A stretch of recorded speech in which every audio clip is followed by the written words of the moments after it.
Toast. Check, check, check. It's Tuesday afternoon. What day is this? I think it's a weekday.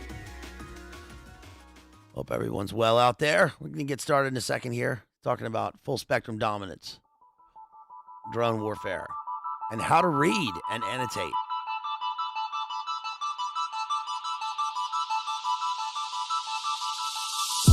Hot sunny day. The hurricanes are rolling. Got your body mods on. Everybody's jack rolling. Jack rolling on that drive home from work or to work or chilling.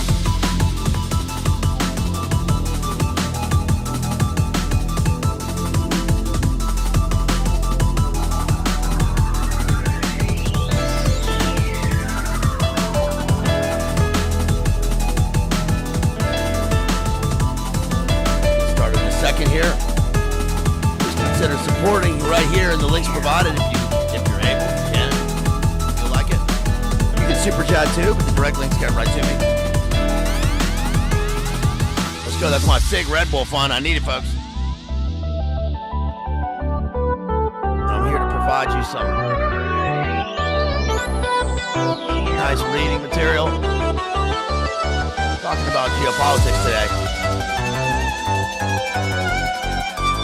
Future tech now, full spectrum dominance, a couple of movies thrown in, and some books.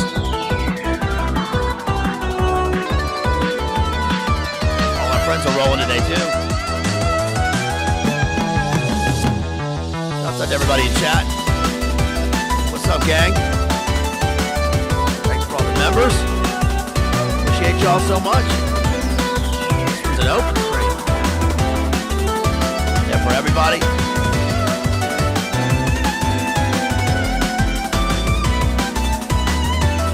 Chris knows what it is. He knows where it's at.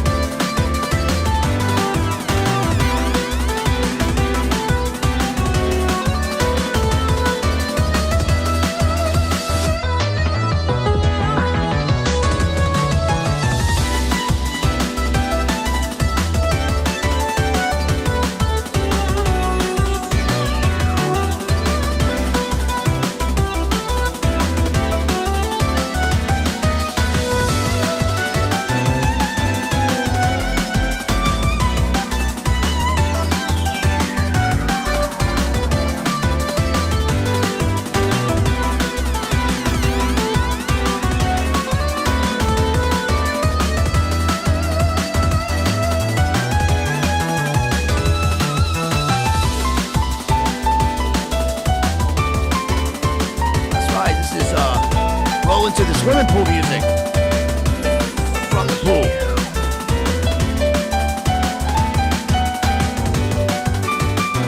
Get your body mods all jacked up.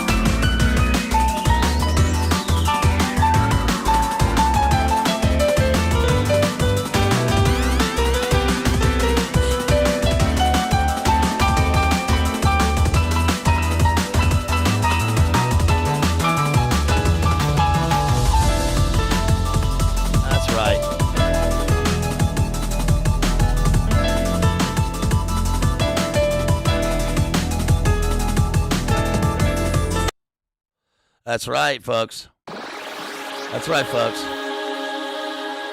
We're rolling here in just a minute.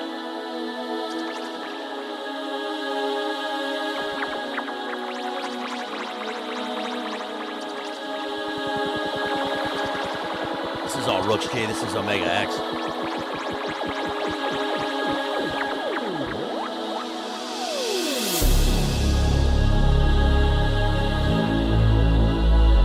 That's right. Mixkey is interlinked.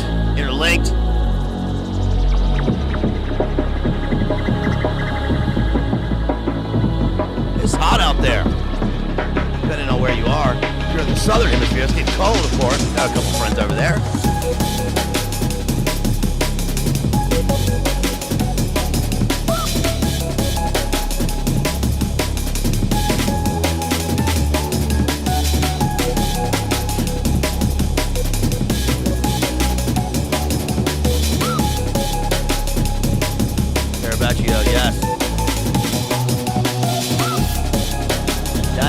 one of the concerns of the movie that we're talking about today. That is the movie Good Kill by Andrew Niccol.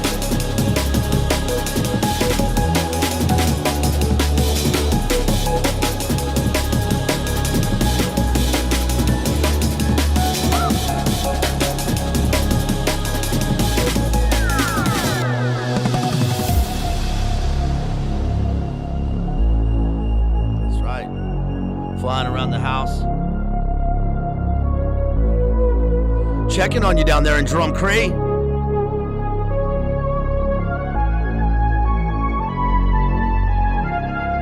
Getting into that hot season, Crispy.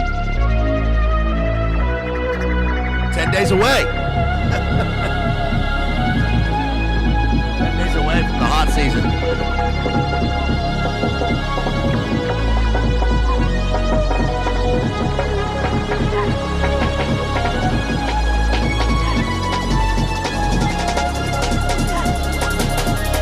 What a time to be alive, folks.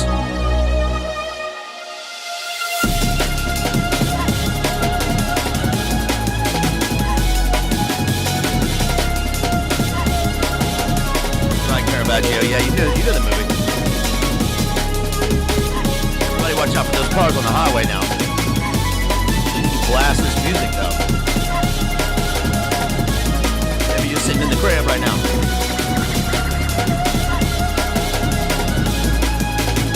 You're outside cooking some dogs. Maybe you're in line at the dollar menu. You can't get it if you got no Wi-Fi.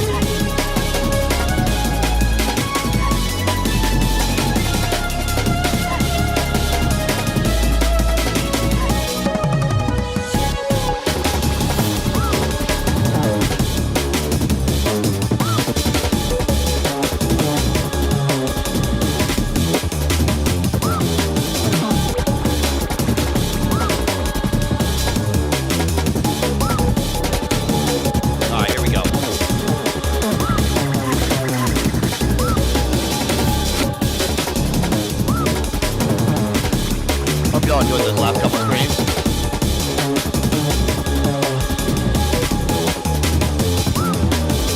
That's right. Watch out for those limbeck drums. When you hear them coming, when you hear the limbeck drums coming.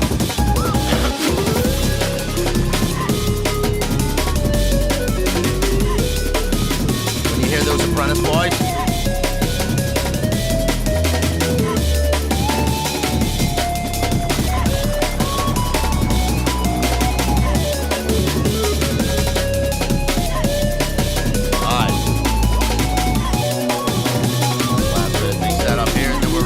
Ready to roll here.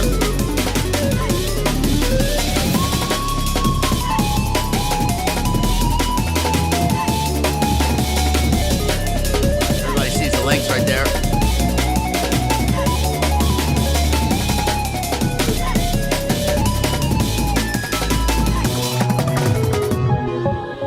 All right, here we go.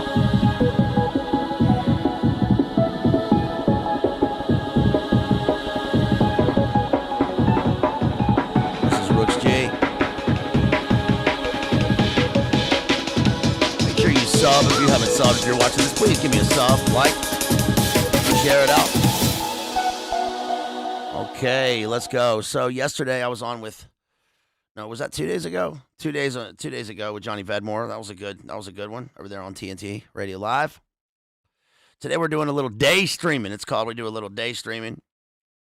We're talking about Ian G.R. Shaw's Predator Empire, drone warfare, and full spectrum dominance. Now this is not the usual fare that we cover here, but I decided to cover this one because I've gotten many, many requests for a while now about how to read, how to do active reading, and how to annotate, how to remember books. And I thought that this would be a good example for this because this book provides a very appropriate medium for us with annotation. Rather than cover a work of fiction or a work of poetry, I thought I would just dive into this one. I've been thinking about this book for a while now, and I've been talking about it a little bit, so I thought I would cover it. Because the times that we live in, this is now, the book was published 10 years ago, and it's appropriate for now. Of course, when we think of full spectrum dominance, we think of F. William Engdahl. But this is goes into something quite different. And I bought the book at a used bookstore, thinking that this would be a history of drones. I would get to know drones, but it's not that. It's actually a book about the metaphysical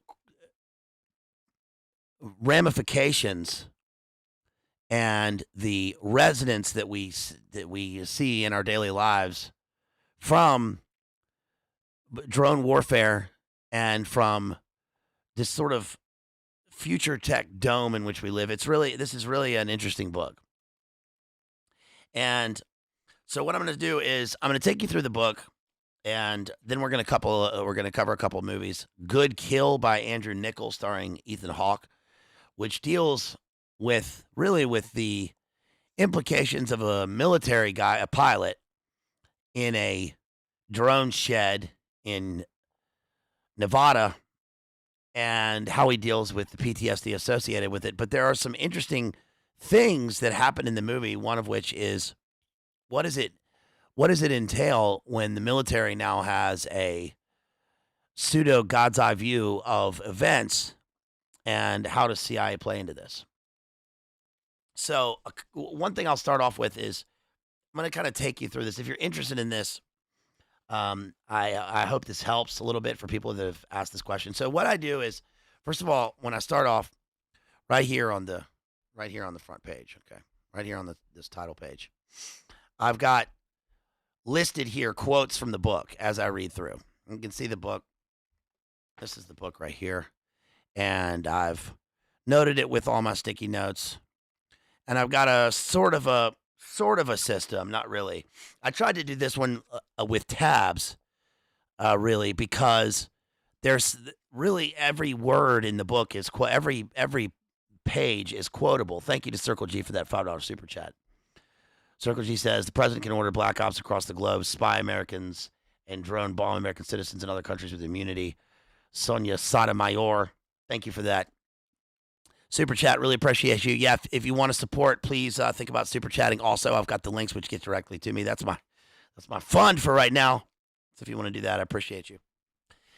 So I did this with tabs in a kind of a more cohesive fashion as I was reading it this time, because it's easier for me. Now, what I do is my system is sort of color-coded. Also, it doesn't end up being one glob, and it's easier for me to turn to pages. So I label, if you can see here, I label my sticky notes on the side.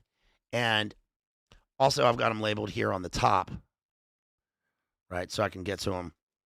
But the most important aspect for me when reading this is active reading. The most important aspect of active reading for me that's different from normal reading. If normal reading is fine, I think people should read. Obviously, that's why I have a whole channel here.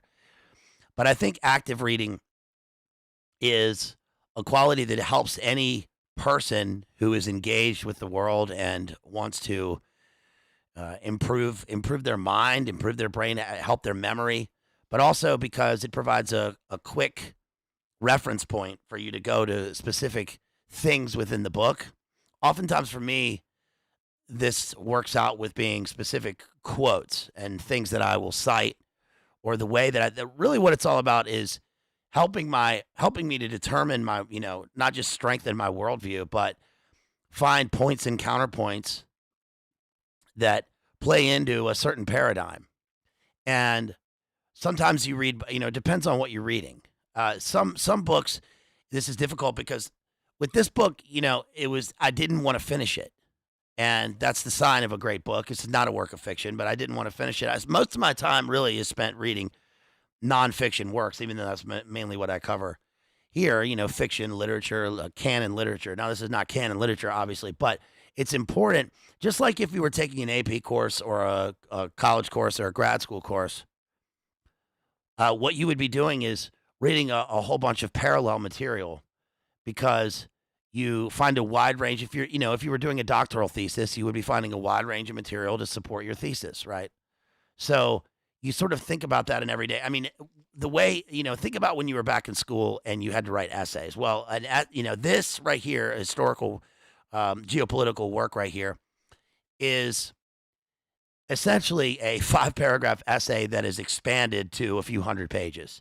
So instead of the first paragraph with an introduction and a few transition sentences and then finally a thesis statement, we have a few paragraphs, and then finally we have a complete conclusion at the end, which is about a chapter. That's because the material is so expansive. So it's the same thing that you were doing back in school, but it's just much larger. That's what all these. That's why it has footnotes. That's why it has works cited page of bibliography. That's why it has notes listed.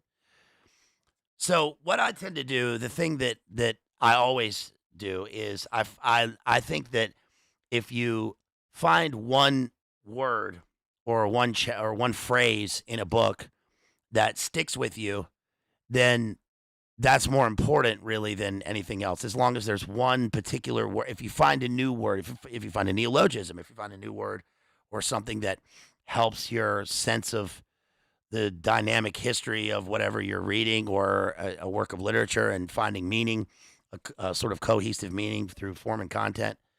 This is slightly different because we're not looking at form plus content equals meaning. We're looking at a geopolitical historical work filled with militarism and technic, as it's called.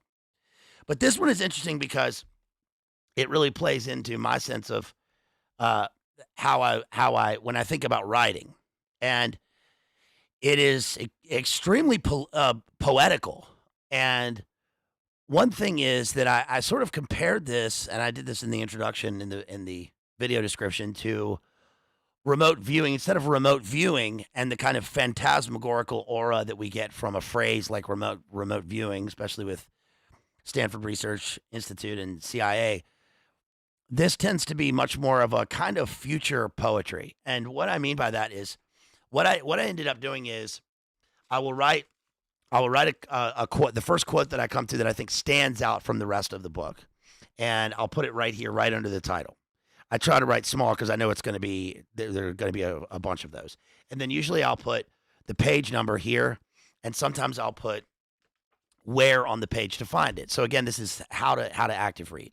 So one way, I guess people don't really know this. One way that I do this is, and it's pretty standard, is you divide a page into 5 sections, 5 sort of loose sections. So we have A through E.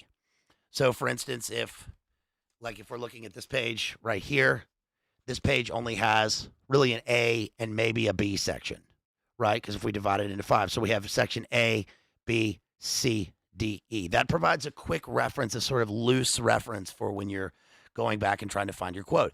On the actual page, so for instance, I'll find you an example here. This is page 201. So this first quote is from page 201. And if I go to page 201, I'll show you what it looks like on the page. So just taking a random page here, I'll separate it into, I'll highlight sections, and then I'll have a box, or I'll have kind of squiggly lines circle around what I'm looking for, and then I'll put a note at the top, and I'll rewrite the quote. And then over here in the margin, sometimes depending on how big the margin is and how often I write this, I'll put this in the side margin here. So I will write the quote again, and that helps me to remember the quote. So the quote here is, "Peace is a constant war of pacification." And I thought that was a really paradoxical statement about not only this book, but what we're seeing from drone warfare. So here are the quotes that I wrote from the book. Okay, the first one is page 201 here. Page 245. And I fill it in as I've run out of room this is the first quote that I wrote, and I ended up going down here and filling in, and then I go back up top and just fill in where I can. So the first quote on the page says, "Violence produces an unpredictable metaphysical quality." That's page 245. That's something that stands out in the book because it gives an indication of something that is beyond just the physical and the technical side of talking about drones. The second here is, "Peace is a constant war of pacification." That's a grand paradox, and that's page 201. The next one is, "Targeted killing is merely the endpoint of a much wider technocratic system." That's page 172. "The primary fact of the modern age was not that the earth goes around the sun, but that money goes around the earth. The machinery of empire required as its lubricant a science of the sea." Do you understand how poetical that is? That's page 59. It's a poetic statement, which includes alliteration. This is perfect for if I'm going to write a poem about this, for an epigraph. And then finally, the crystal palace transmutes into a glass labyrinth, an opaque maze. Now, what a poetic statement for a work of non-poetry and non-literature. Do you understand? This is how crazy the not only the world is now and the subject of the book, but also that there's a kind of a hideous, terrible beauty that we get from reading the words about such things. And I think it's important to not just think about the physical reality of, for instance, drone warfare, or even the way of describing it in terms of the technical side, but what it means to us. And what it means to us can really only be indicated with words. The words will engender feelings about this. Now, after that, I've written a complete list here of pretty much every operation and every CIA, DARPA, NSA drone operation, the actual names of the operations and plans. And I've written, I know it's mirrored. I can't do anything about it, but it's on because I'm on OBS. But it's mirrored here. But I'm going to read them out to you. But this is what it looks like. And I've written a complete list in order, consecutive order. And I wrote that for myself because then I remember it. And because the Crystal Palace, first of all, I think of Crystal Palace in England. I think of the Emerald City. I think of the man behind the curtain pulling the strings, right? Or the man behind the curtain in the, not only in the drone shed in Nevada in Good Kill or in real life, but also the people giving them orders. Always somebody behind a further curtain.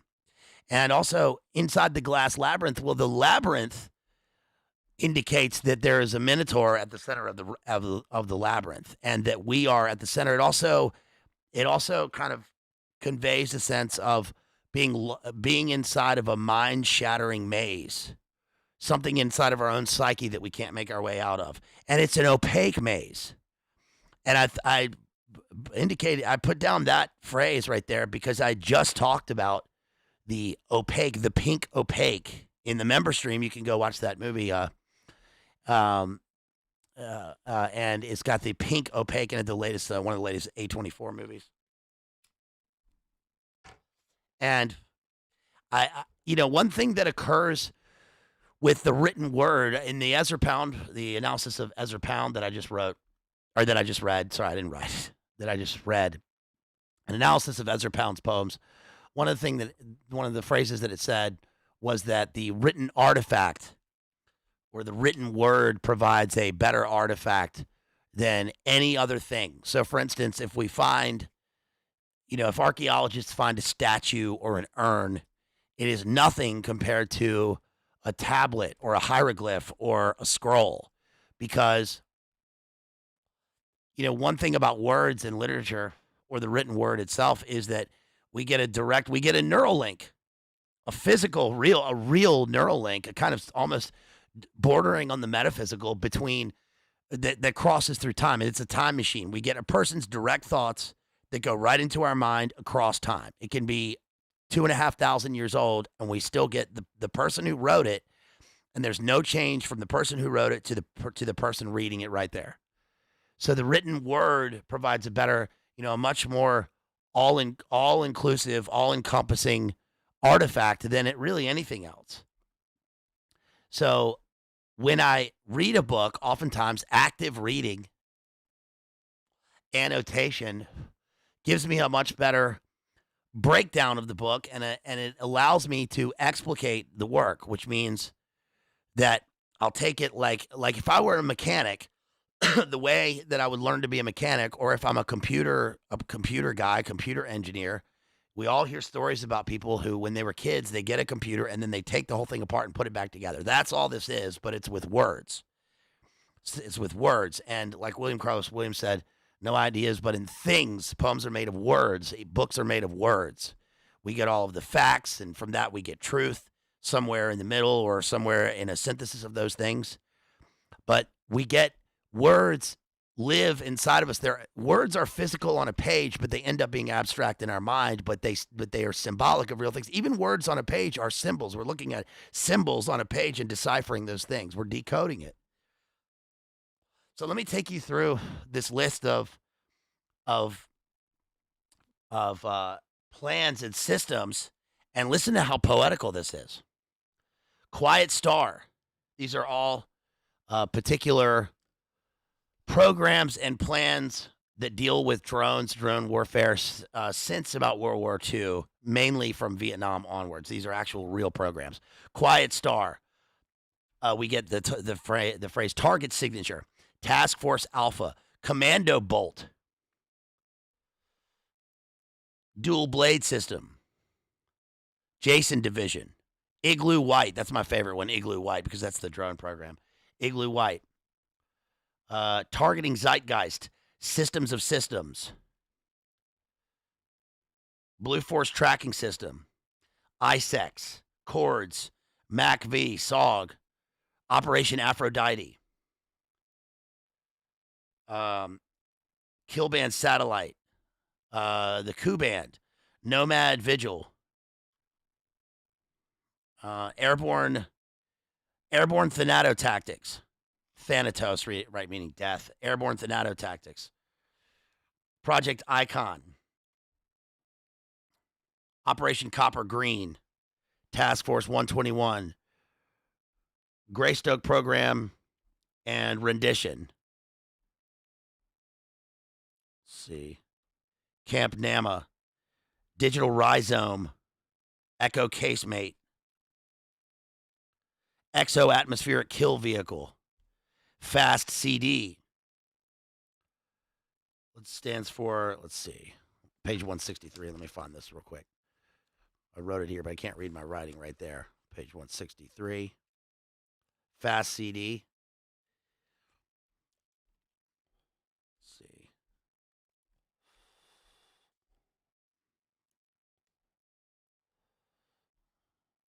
Fast CD. Yeah, 163.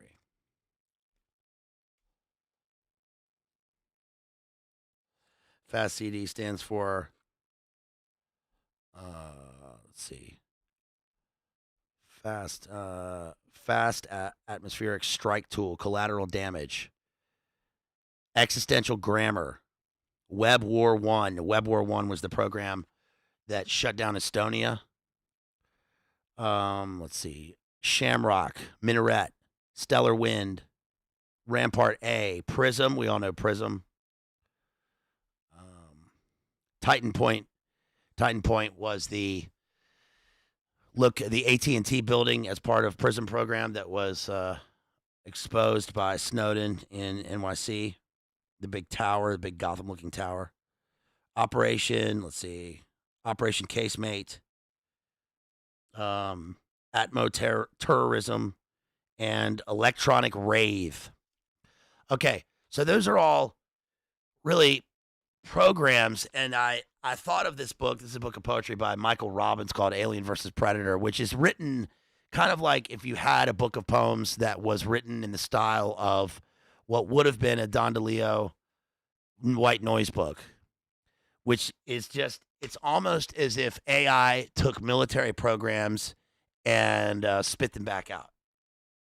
That's right, steak knife, crispy.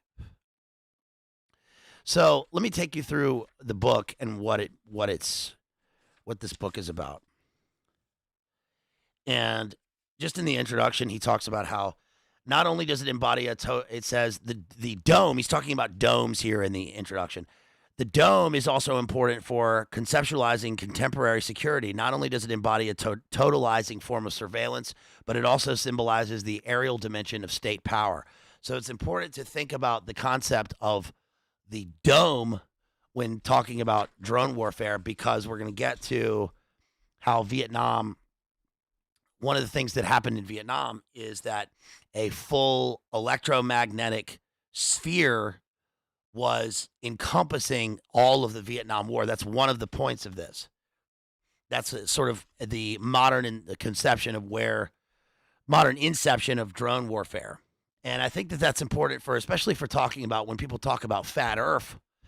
And I think that in a way that functions as a kind of diversion from thinking about the geometry of the dome in terms of how we're able to be targeted. One of the point of the book the final resolution of the book is essentially that we live in a world with a series of interlocking domes on it that are placed there by intelligence and by electronic surveillance, which allow every person to be a potential target for instant strike kill no matter where they are in the world at any time. We all carry a tracking device with us.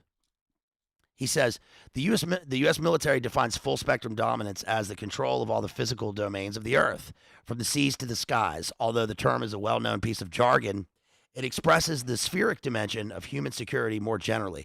To be safe and secure is to be housed within an enclosure, some kind of dome that protects its inhabitants from the outside.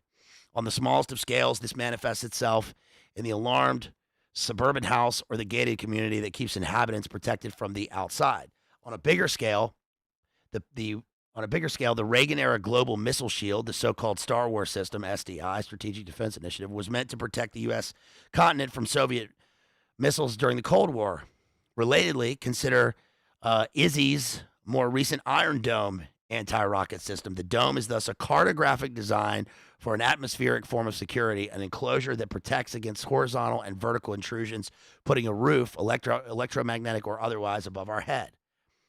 The machine of interest in this book is the drone. Drones, or unmanned aerial vehicles, are remotely piloted aircraft of various sizes and levels of sophistication, and they are transforming the geographies and infrastructures of state violence. If all objects mediate the human condition in some way, then this raises bigger questions about how drones are changing the future of war, security, and freedom. These eyes in the sky are rewiring the international system, challenging the meaning of sovereignty, territory, and even domestic law enforcement. Accordingly, the book asks, what does it mean for humans to exist in an era of dronified state violence? To answer such a question, the book focuses on the case of U.S. drone warfare and argues we are witnessing a transition from a labor-intensive American empire to what this book calls machine or capital-intensive predator empire. Drones emerge not from a vacuum, but from a history of human surveillance and warfare. It's therefore important to understand that the drone as both a cause of geopolitical change and an effect of wider circuits of power and violence. And then he talks about in 1947 how Truman, who was one of the most impactful presidents of all time, because look at what he signed into being, the National Security Act, which signed into being the Air Force, the National Military Establishment, renamed the Department of Defense in 1949, and the CIA, all in that. And this book is by Ian G.R. Shaw, published in 2016. This is called Predator Empire, Drone Warfare and Full Spectrum Dominance. But go back to that quote. So again, talking about reading and active reading. So all I did on this page was I just put a box. I just highlighted those parts as I was reading, and I put a box around this essential part where he talks about how we are witnessing the transition from labor-intensive empire all the way into the capital-intensive predator empire, and put a little star next to it.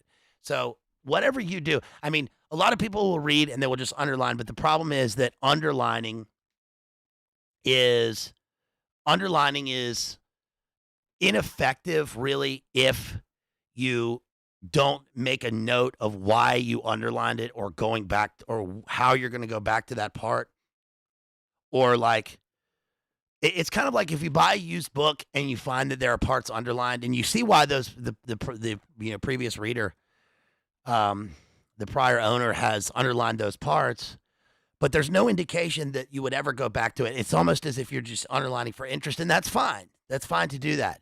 But I think that's not really active reading. Active reading is annotation. This is where you're making notes. And the only way to really do this is to make the book a kind of organic system where you are, in a sense, writing the book as it's being read to you. So whether that's writing actual word notes in the book, in the margins of the book, or having a system of underlines, boxes, circles, connecting various parts. And I think that one of the important things about any book that you're reading is that I think if you're truly dialed into the book, and you really want to learn about a subject, or you want to learn about a world, then it's important to notice little words. Okay, so I get this from reading poetry. Yes, and this is like a lecture. I don't mean to make this an academic lecture. I mean, I already do that in my real life. So I'm not trying to. I know everybody hears it. I've tried to shy away from that from the beginning because I do that in my real life, and I don't intend on teaching people like there's you're all adults. We're all adults here, and we all, I'm not trying to be didactic or teachy to people because I just enjoy that people are here interested, and I think that we can figure these things out together, or I have something to tell you. No, I know you didn't, David. I'm just pointing out. But thank you, though. I appreciate it. I mean that.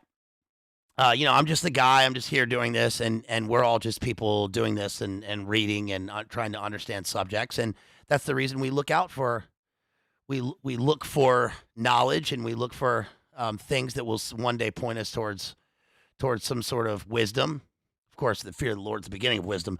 But what I'm saying is that I've tried to shy away from doing this, but people have requested it from the beginning. So I'm trying to just give you a basic sort of understanding of how it is that I do it. Maybe that'll help somebody in terms of their own reading, because obviously people, I think that a sign of high intelligence throughout the history of the world is obviously reading.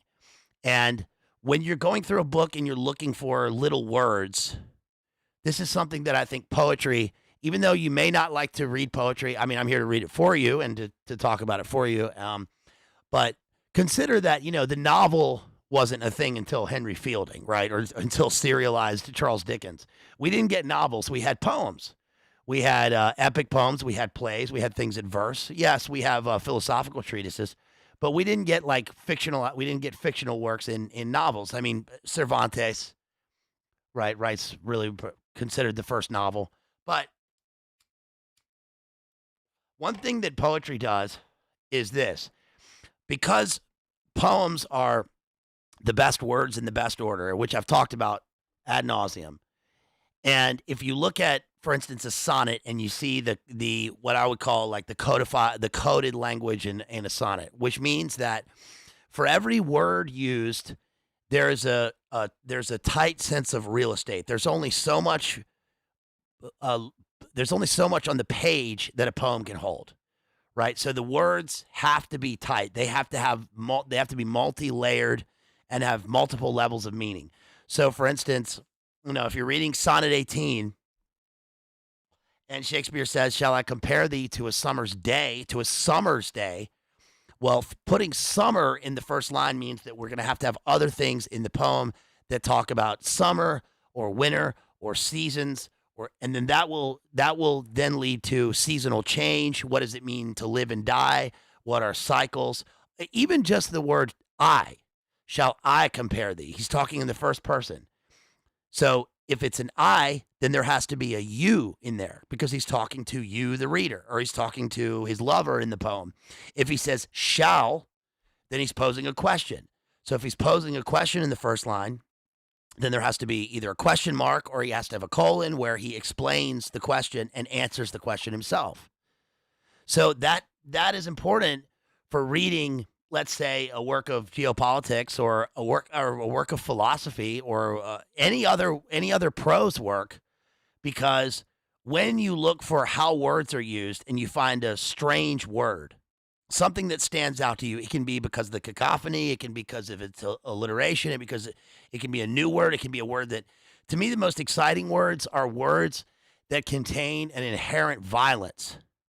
And I get this from, really, I guess probably the first time I was self-conscious of this or conscious of this was reading Ted Hughes, because of so much. If you read the Iliad, it's the same way.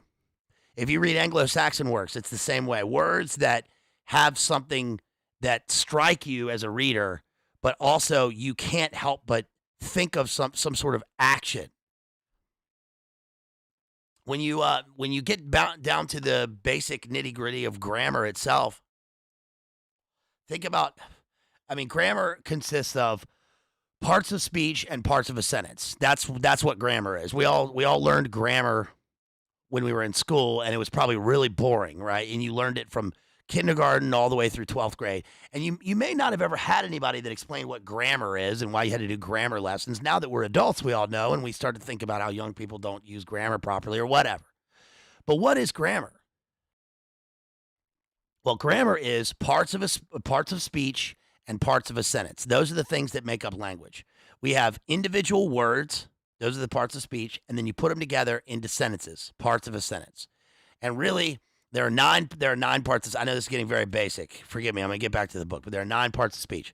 Noun, verb, pronoun, adverb, adjective,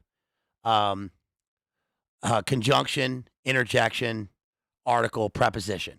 Article is kind of seen as an adjective, but I think of the article all by itself. The article is the easiest part of speech because it's just a, an, and the, or the, right? But none of that really matters.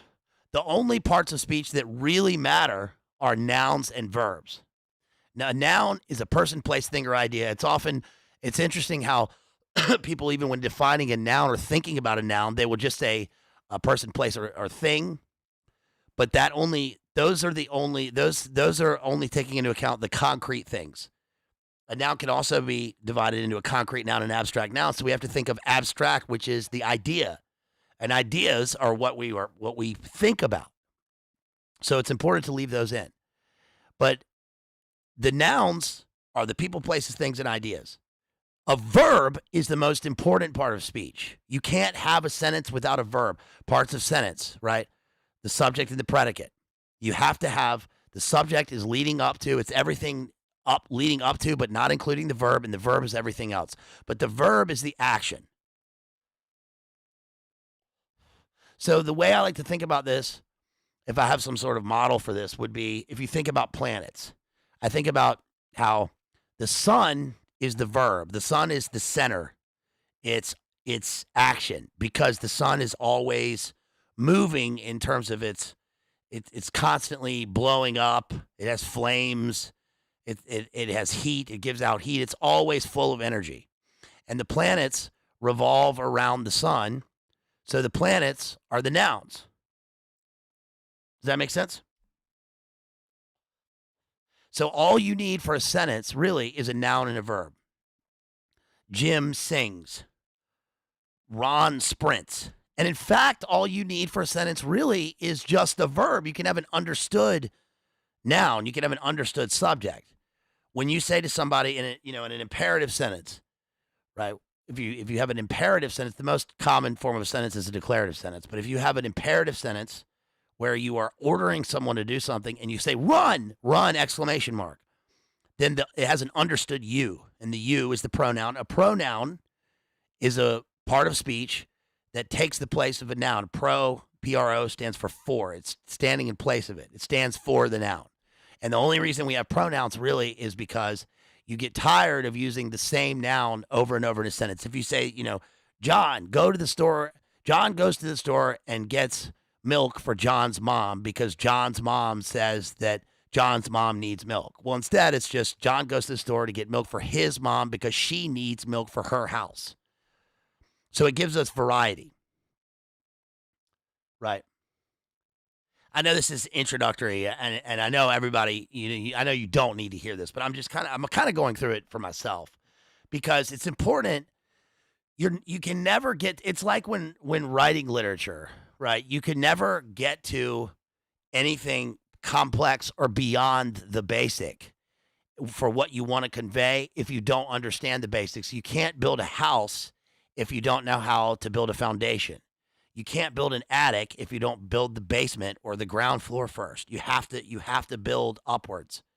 You can't just build the thing in there. And then you have a piece of postmodern, like, terrible art,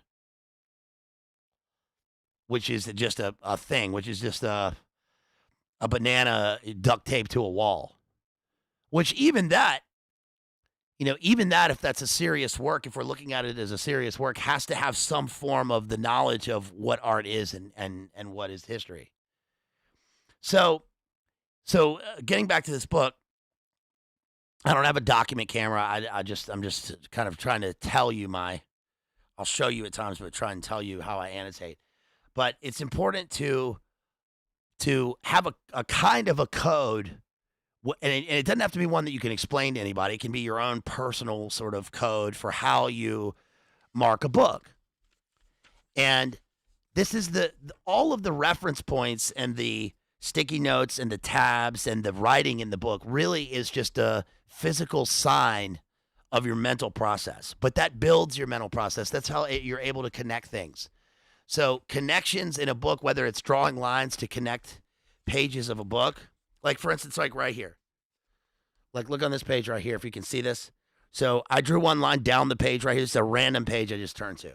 And right here in this box, it says, this page 214 of this book, it says, the outnumbered and overwhelmed LAPD were yet again reinforced by 13,500 troops from the California National Guard, the 3rd Battalion, 1st Marine, and the 40th and 7th Infantry Divisions of the U.S. Army. So I put a box around that, and I drew a line upwards, and I wrote LA riots. Now, that doesn't have to mean anything to anybody else, but it means something to me because my mental process was telling me just in that little part in that page that I discovered something new here. Okay.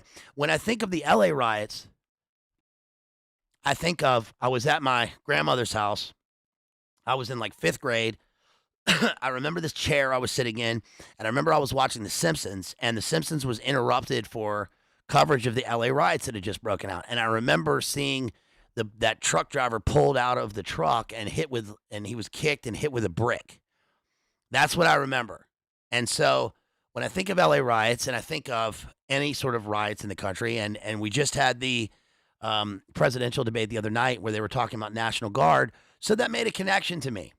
But what I didn't know here was that there were that many. There were that many National Guard brought out. The 3rd Battalion of the 1st Marine and the 40th and 7th Infantry Divisions of the U.S. Army were brought out. I didn't know that. And that gives me a name. It gives me specific sort of data points when talking about it. So let me take you through the rest of this book here. What he's talking about here is obviously that the resolution, again, is that everyone can be targeted. But it's interesting to think about the history of empires and of domes. He says, this book, this is Ian G.R. Shaw, this book labels the present and future U.S. national security state as the predator empire. The predator empire is a concept. So what he's doing here is he is defining his terms. You'll see that in any book, whether it's philosophy or history or anything with new terminology. It's important. You see this even in debates, right? It's important if you're going to use a term to define the term. You have to define the term. The predator empire is a concept used to gather together and theorize the multiple military, policing, and surveillance apparatuses that coordinate an increasingly dronified war on terror. He says, the predator empire uses satellites, drones, and software algorithms to secure the spheres in which individuals are born, become, and die. That's interesting. I highlighted that because I had just been talking about seasons with Sonnet 18 by Shakespeare, so there's an interesting connection in my mind there. And even the concept of the sphere is interesting. When I think about spheres, I think about how in Paradise Lost, John Milton talks about how the physical formation between or amongst the various warring factions were conveyed with physical geometric symbols. So Lucifer and his armies are portrayed as a cube, and St. Michael and the armies of heaven are portrayed as a sphere. The sphere is perfect. It's perfect from the inside out, and the same on all sides, right? The cube has weak points at the edges. And so the sphere sort of goes inside of the cube and explodes. And I think about how, the sphere, everything about is spherical. He says, let's see. Let's get to the next page here. This is page. Oftentimes I can't even read over. I can't read through my own writing. This is page 9. And a couple of things on this page. I put a tab here, and the tab says The Politics of Heroin. Politics of Heroin, that's Alfred McCoy, one of the landmark books in this area. Great book. If you don't have that book, if there's any book of like geopolitics, I think you should get, it would be that book. So it's fascinating. It's got it in the other room. It's fascinating and absolutely true. It's one of the seminal studies on the war on drugs, the war of drugs, how they've affected us now, and also, an all-encompassing history of the Vietnam War. This says, by the end of 2015, these hunter-killer drones had been used over 500 times to kill an estimated 3,922 people outside traditional battlefields. I highlighted that sentence. Also, the term hunter-killer obviously makes me think of Terminator 2 and Terminator Salvation, because do you remember this little snapshot of the movie right here? This is Terminator 2. That's the Skynet Terminator model hunter-killer aerial. It's an aerial drone, right? The HK aerial, not HK Heckler and Koch. We're talking about the hunter-killer. So this makes me think of the synthesis between literature, movies, and reality. With an agile force directed via a robotic information infrastructure, writes Alfred McCoy, the United States could, in principle, parlay its military power into a second American century. If this interpretation is correct, then continuing technological advances could possibly exempt Washington from past patterns of imperial decline, creating something akin to an endless American empire. This is going to engender the concept of the forever war. And one of the most important things that I learned from this book is the great paradox of drone warfare. The great paradox is this. As drones have become standard operating procedure in the U.S. military, which is obviously in force and in play because it further separates, let's say, Americans, as America is the militarized arm of the globalist system, from personal harm, right? So we lose fewer people. We lose fewer of our own people. We have even less of an impact than we did before in terms of war. So if Vietnam had, 58,000 casualties, and part of the problem was seeing people on the screen. There's always that thing about, you're watching Walter Cronkite. Well, you're watching Walter Cronkite and you see the mother sees her son on television fighting in Vietnam, and that did something for the anti-war movement and created this whole thing. Well, to get rid of that, we have people who never even go in the first place, and that's a further meta concept of war, because we're already insulated because of our continent from overseas actions. So if that's the case, then the paradox is that when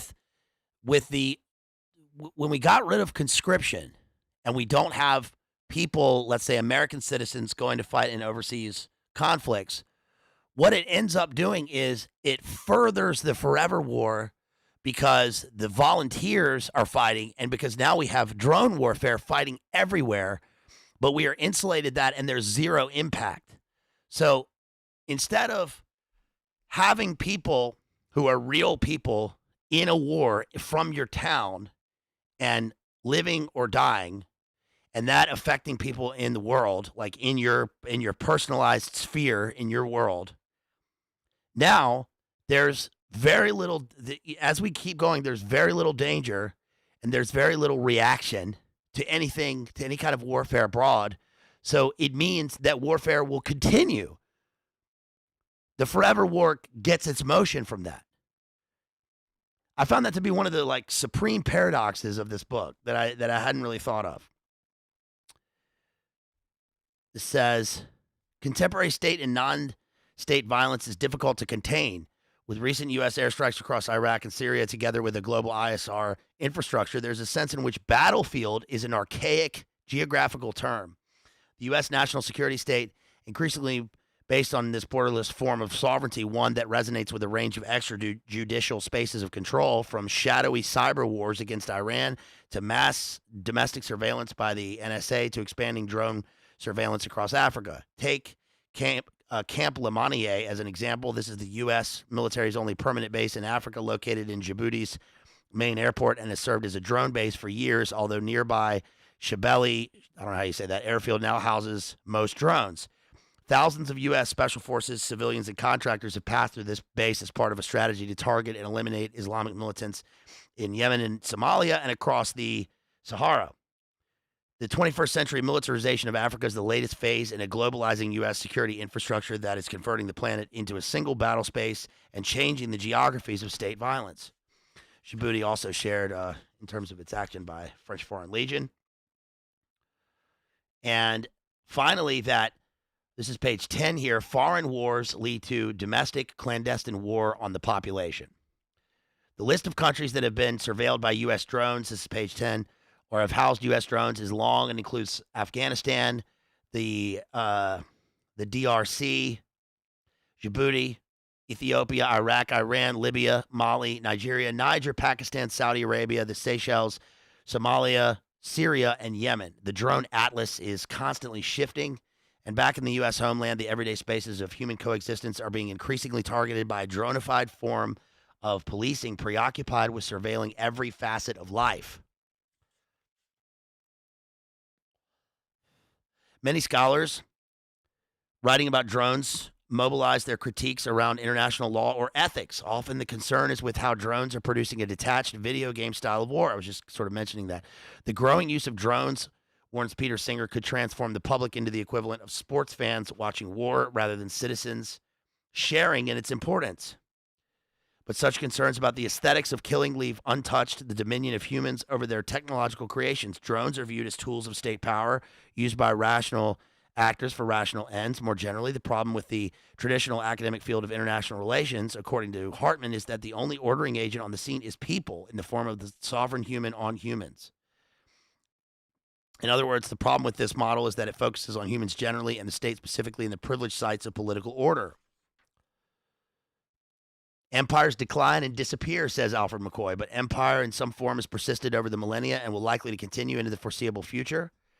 Past empires, such as the Roman and British empires, mobilized technology to their advantage, whether road or railway. Indeed, empires would be impossible without the infrastructures that anchor their power relations to the landscape. The predator empire is no different. It exercises power through the hyper-connected infrastructures, machines, and bodies that bind us together on Earth. In order to strike a member of al-Shabaab in Somalia, for example, the U.S. military relies on a drone base in Djibouti, satellites in outer space, a command hub in Germany, and commercial fiber optics cables that snake across Europe and the Atlantic floor. This global co-imbrication means, in turn, that any unforeseen consequences of the predator empire belongs to all of us. Because we live in an increasingly interconnected international system, we are all, in a sense, living in a blowback world. Blowback is bigger than any nation and is bigger than any military. American or not, we're all subjects to the titanic clash between life and those technologies that seek to enclose it. And finally, on page 13 here, this is from Hobbes. He uses Hobbes' Leviathan as his sort of template here, and he says, we have basically a war of all against all. As the planet becomes more globalized, its mosaic of distinct states has melted into a more distorted painting, a scattershot of statelets, militarized cities, and transnational flows. In other words, the international and the domestic are not straightforwardly recognizable. And then the war of all against all. Here on this page, I made little notes here in the margin, and then I underlined this section, and then I wrote Frank Kitson, because this is Frank Kitson's low-intensity operations. Frank Kitson, who was the brigadier, British military brigadier general, who was one of the authors of the Troubles and sort of made his bones with the war in Malaya and the Mau Maus. And he says, this is the sort of how I read into it. It says, since at least the Bosnia-Herzegovina conflict between 1992 and 1995, war has shifted from primarily state-oriented violence involving a mass of soldiers and vertical hierarchies to a series of hybrid or low-intensity conflicts that involve private contracts, paramilitaries, and criminals. War is a racket. Finally, globalism defined. I don't know why I keep saying finally.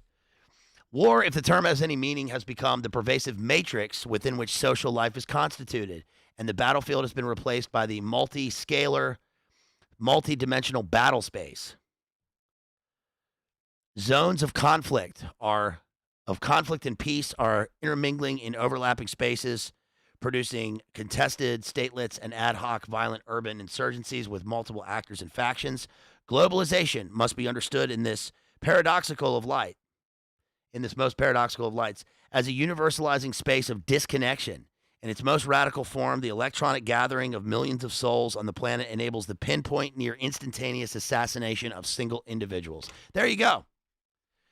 That is the point of that is the reality. I mean, who doesn't know that? That's the reality of globalism. We live in a world of, knowledge at our fingertips, and everyone's connected. We're connected here. You can connect with people and your friends. You can make friends on the internet. You can do your Zoom calls and streams, and you can do have your bank accounts and do business and all that stuff. That's fine. That's great. But that the point is that it's a universalizing space of disconnection, especially as we are pinpoint targeted by panopticonic surveillance and drone warfare. The drone both symbolizes and galvanizes the trend toward what the Pentagon officials call manhunting. In this sense, no-knock SWAT raids in Los Angeles connect with drone strikes in Pakistan's tribal areas. Both are part of a continuum of violence that this book conceptualizes as the Predator Empire. Then he goes into a history of the Vietnam War and Phoenix program. So I thought I would take you let's focus on just some of those, because those are probably the most interesting to people anyway. So, Phoenix program. We all know about Phoenix program and the history of Vietnam and Colby. If you've read Doug Valentine's Phoenix program, right back there behind me. James Gibson labeled the Vietnam War as a techno war. This is truly the first techno war. Operation Ranch Hand. The Vietnam War was a war against life that did not always differentiate between human and the non-human, a war that used fire, defoliants to punish, pacify, and eradicate entire ecosystems. The Phoenix program, he says, is the third legacy of the Vietnam War, crucial to the development of the Predator Empire. This was a type of manhunt pursued by U.S. and South Vietnamese special forces under the supervision of the CIA, in which hunter-killer teams captured and interrogated, at times killed, what was known at the time as the Viet Cong infrastructure. He says horrendous acts were sometimes committed in a largely underreported but highly controversial U.S.-led operation beginning in the early 1960s. Indeed, the Phoenix program was set up by Americans on American assumptions in support of American policies, according to Doug Valentine. 46,000 were killed with little actionable intelligence. Its grim legacy would come full circle in the manhunt pursued in Afghanistan and Iraq decades later, where the new Phoenix program took place. So part of Phoenix program is that before the Vietnam War started, while the first Indochina War was taking place later on in the second Indochina War, what happened was that the national census took place, and the national census was fed into a gigantic computer, which brings to mind Whopper. Remember the Whopper computer? I talked about that recently in war games. It was fed into a Whopper, and the Whopper spit out names and places. And so they would give the name or place to a Mac v. Sog team that was part of Phoenix. And they would go to this place, kick in the door, yell, "Trick or treat, mother," and waste everyone there. Maybe leave someone, but they would take that last person or a person they snatched and grabbed off of a trail and get a name. And then eventually this led out, put its roots out and led out until all these people were being fed into Phoenix program, and then and they were taken to facilities where they were Klaus Barbie'd or Mangalud into giving more information. And like when I covered that movie, The Card Counter, "Wake up, Ahmed! Your easy days are over, pal," right? He says, they all say that. It didn't matter to them. I wrote on this next page, here's annotation again on this. Here's my first sticky note in this book. Big sticky note. I wrote Phoenix program, techno warfare or techno war. Oceans serve as a platform for unmanned wars. International waters circumvent violations of territory. This is something that is, maritime law and taking over from the British dominion over the oceans that America has inherited and absorbed, allows the violation of any sort of international transgression on land. And these are launch pads especially for now, for drones. So, that's what I'm getting from this. That's the book. That's what the book says.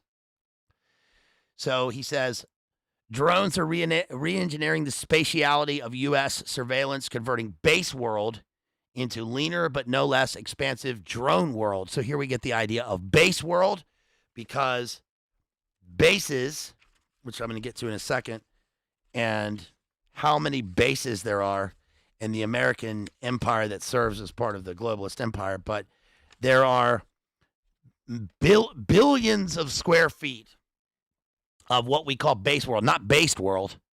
We want to make based world. We want to make based world full of special beings. Not base world. Base world is swag. He says, oceans will serve increasingly as a platform for unmanned wars. Ships in international waters radically extend U.S. sovereignty without the impediment of violating the territory of other states. Aircraft carriers in particular enable U.S. air power to move in denied areas of the world. Moreover, the role of aircraft carriers in being reimagined. Smaller drones enable smaller carriers, which in turn can produce wider spheres of influence and surveillance. The end goal is a distributed maritime system of drones that can be launched anywhere, anytime. That's right. We live in based world now. That's right. We live in based world. Based world for special beings. That's right. The rule by nobody. Page 24. Cyberspace is a crucial domain for full spectrum dominance and enables the kind of bulk surveillance at the heart of the predator empire.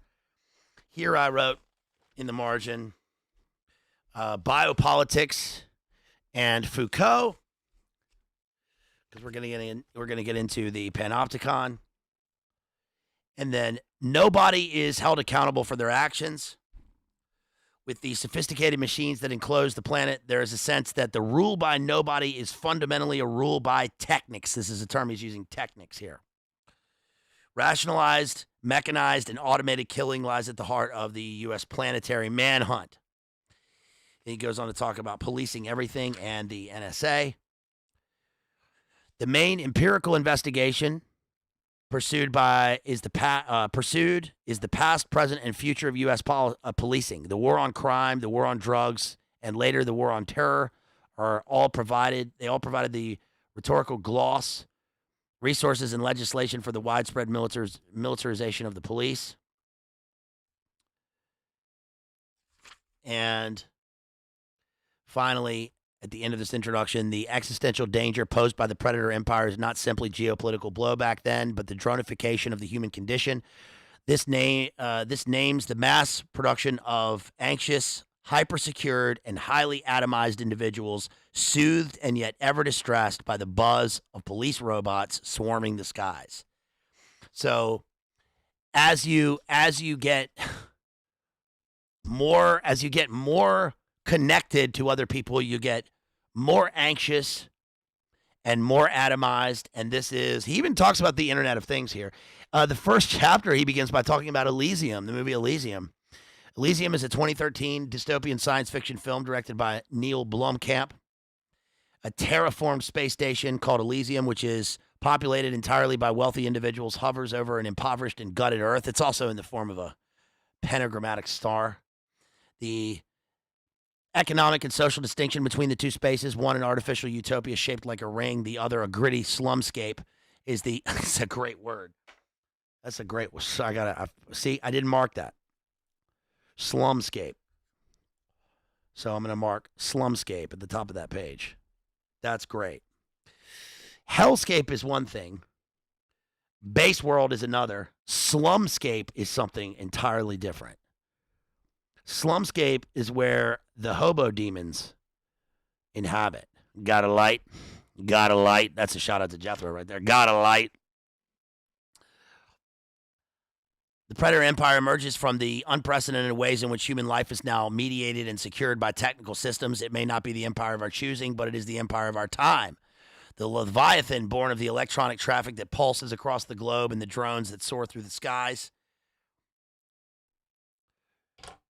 How are objects, weapons, infrastructures, and bodies mangled together in the contemporary technogeographies of state war? There again, I put a box around the word technogeographies.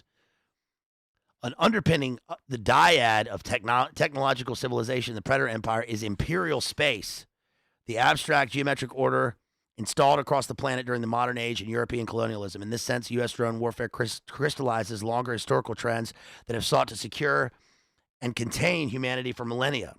We now exist in the age of electronic globalization. Electronic globalization has ushered in a spatial revolution, one that has consistently eroded the importance of geographical distance for communication and the exercise of state power. Electronic surveillance, electronic policing, electronic warfare, and electronic assassination. These are the four horsemen of the predator empire that gallop across the earth. So when I get to something like that, in terms of active reading, I'll number them 1, 2, 3, 4, and put a little bracket next to it. Further in the next paragraph, he talks about cyborgian skin and existential shocks. Max Weber famously labeled the modern age's rationalization of society as the disenchantment of the world. This existential condition, fed by an ascetic capitalism, empties the cosmos of its gods and replaces them with the pervasive scientific worldview. So here we get, I'm going to write in the margin, scientism.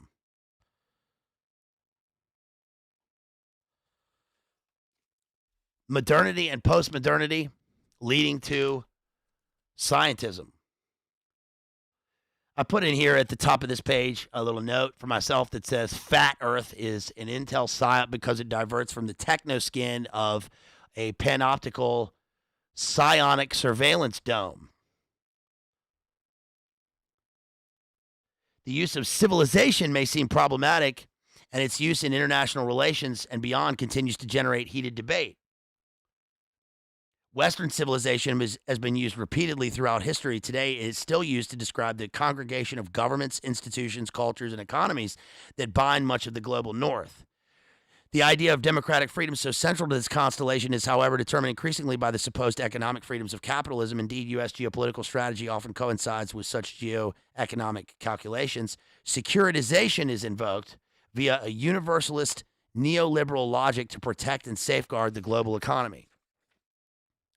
And then finally, society on page 33 is a technological constellation. Agnes Heller lists several paradoxes associated with the term technological civilization. On the one hand, it may relieve humanity from its many burdens, create vast wealth, and save a lucky few from punishing labor. On the other hand, it alienates humanity, pollutes the earth, and enslaves the human species to the drudgery of the machine. As she argues, the more we surround ourselves with the technical world, the more appendage-like our lives become. This appendage-like, reactive, superficial life can be termed alienated in the sense that the essence of the human individual becomes external to his or her existence, just as in the case of madness. Alienation or madness, although undetected for everyone, is mad. Madness goes on unnoticed. Technological civilization empties out life through alienation. Technological civilization, however wondrous, rests upon this kind of undetected madness.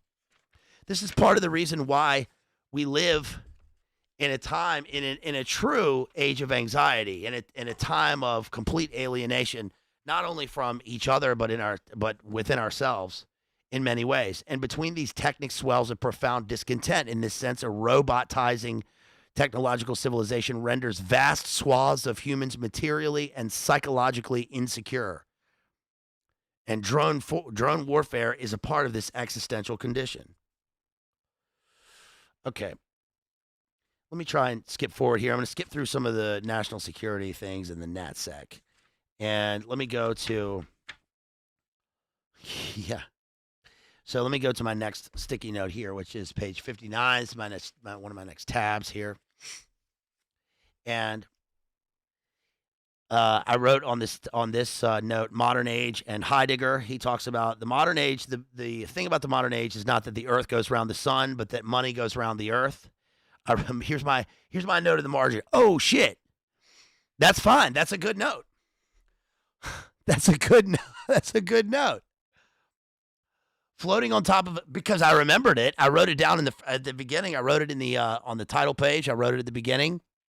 And that's something that I'm going to remember in conversation and in my thinking about this.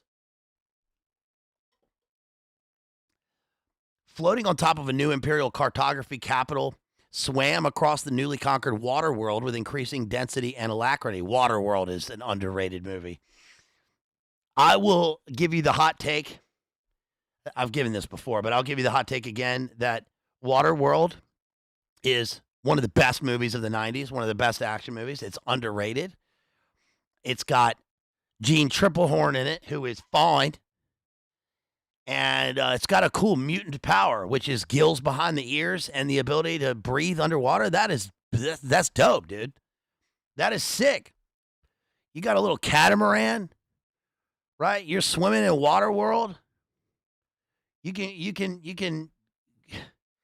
can go down into the water and look at New York City under the Globo Ocean, and then Gene Triplehorn shows up. That's sweet. That's dope, dude. Tell me that's not sick. Also, Dennis Hopper. What we got here is a bunch of piss-drinking freaks. The Exxon Valdez. Waterworld is look, everybody says Waterworld sucks, but that's kind of why I like it, because not just to be contrarian, but because I think it's cool. I like swimming and I like water, so I already like it.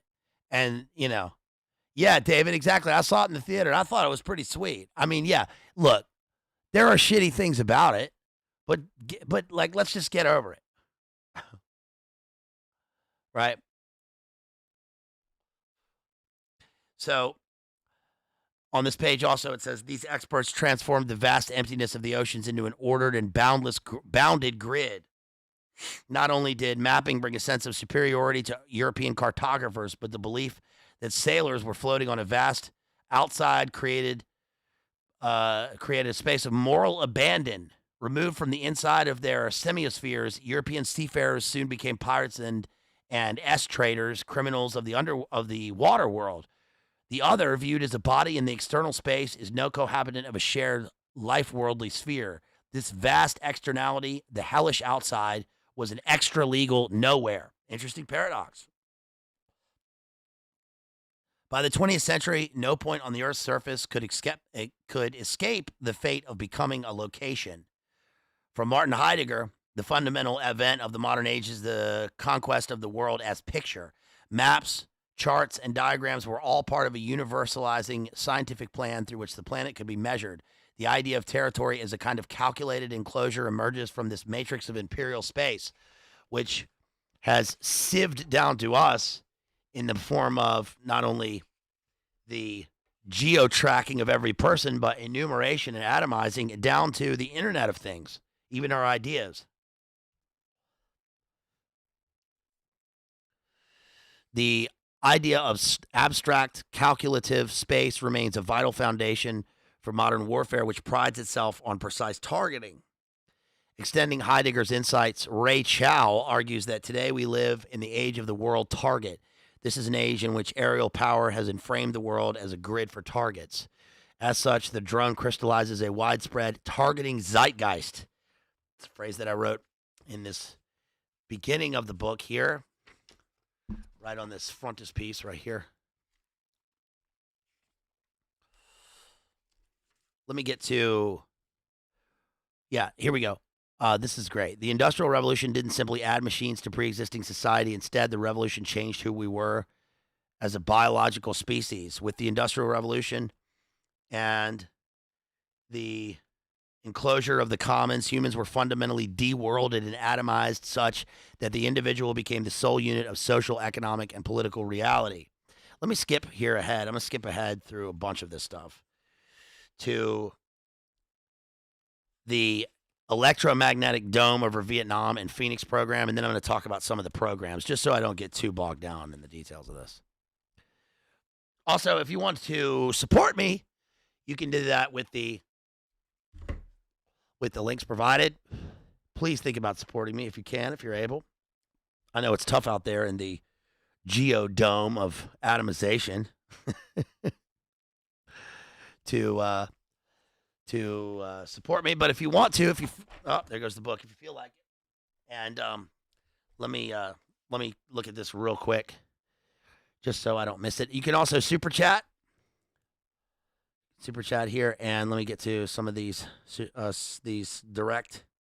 Yeah, we've got Jason. Thank you, Jason, out there. Of course, Jason, our good friend out there and mod. Jason, you are the best. Jason sends $10 via PayPal. Really appreciate you, sir. Thank you so much. You are the best. Let's see. There's another one in here. Shouts out to Rob T, who says, awesome YouTube content, sends $5 via PayPal. Hey, thank you so much, Rob T. Really appreciate you. That means so much that you would reach out like that and send that super chat. Thank you so much. Let's get to some of the Phoenix program here and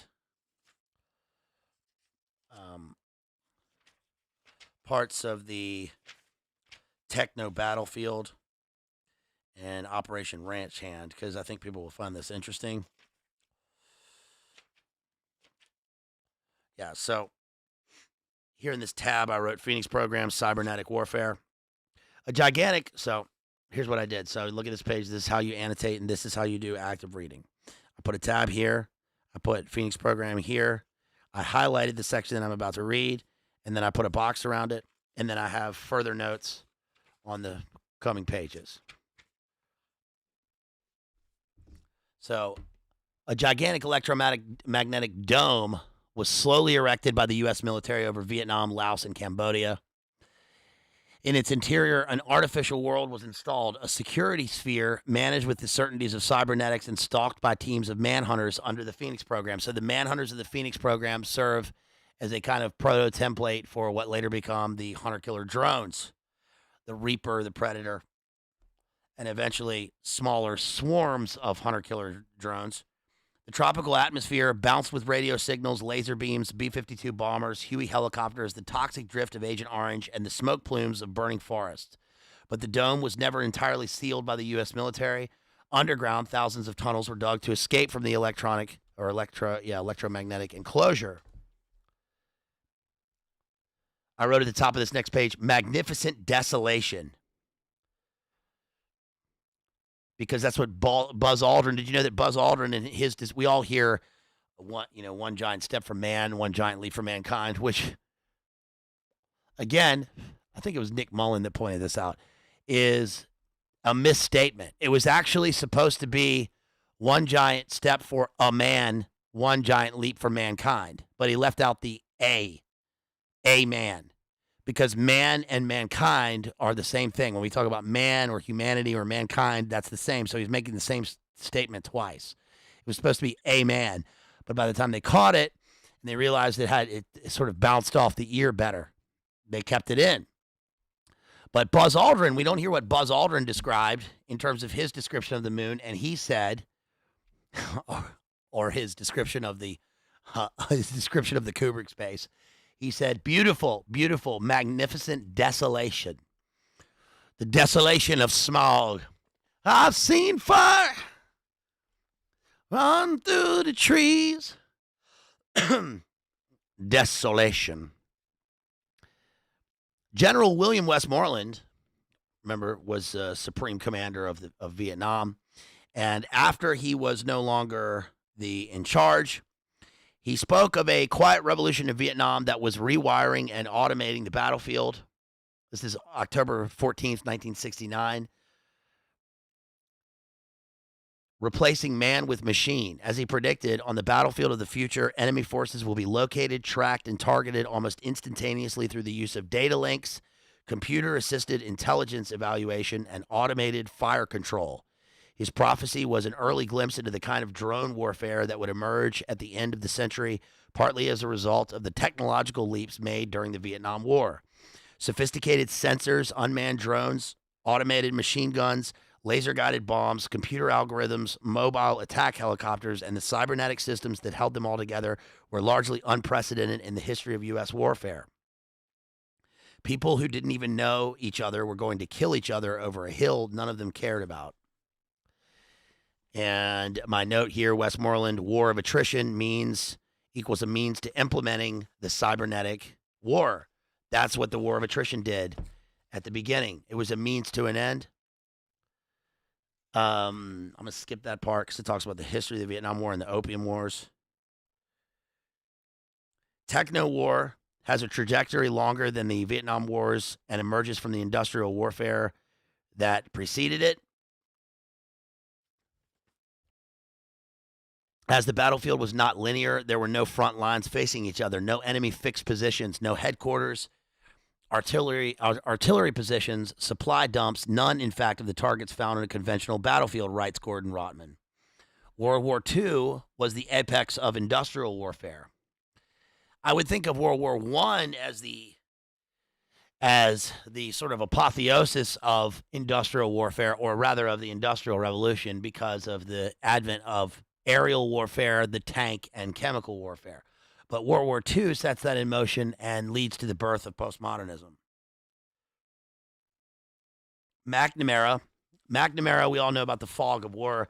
Robert McNamara comes in and establishes, after Operation Meeting House, he comes to personify the cybernetic revolution about to sweep the Pentagon. As a military analyst, McNamara was a graduate of Harvard Business School and was the influential Secretary of Defense during the early years of the Vietnam War. As a military analyst during World War II, he used IBM machines and human computers to calculate low-altitude firebombing sorties with devastating results for Japanese cities.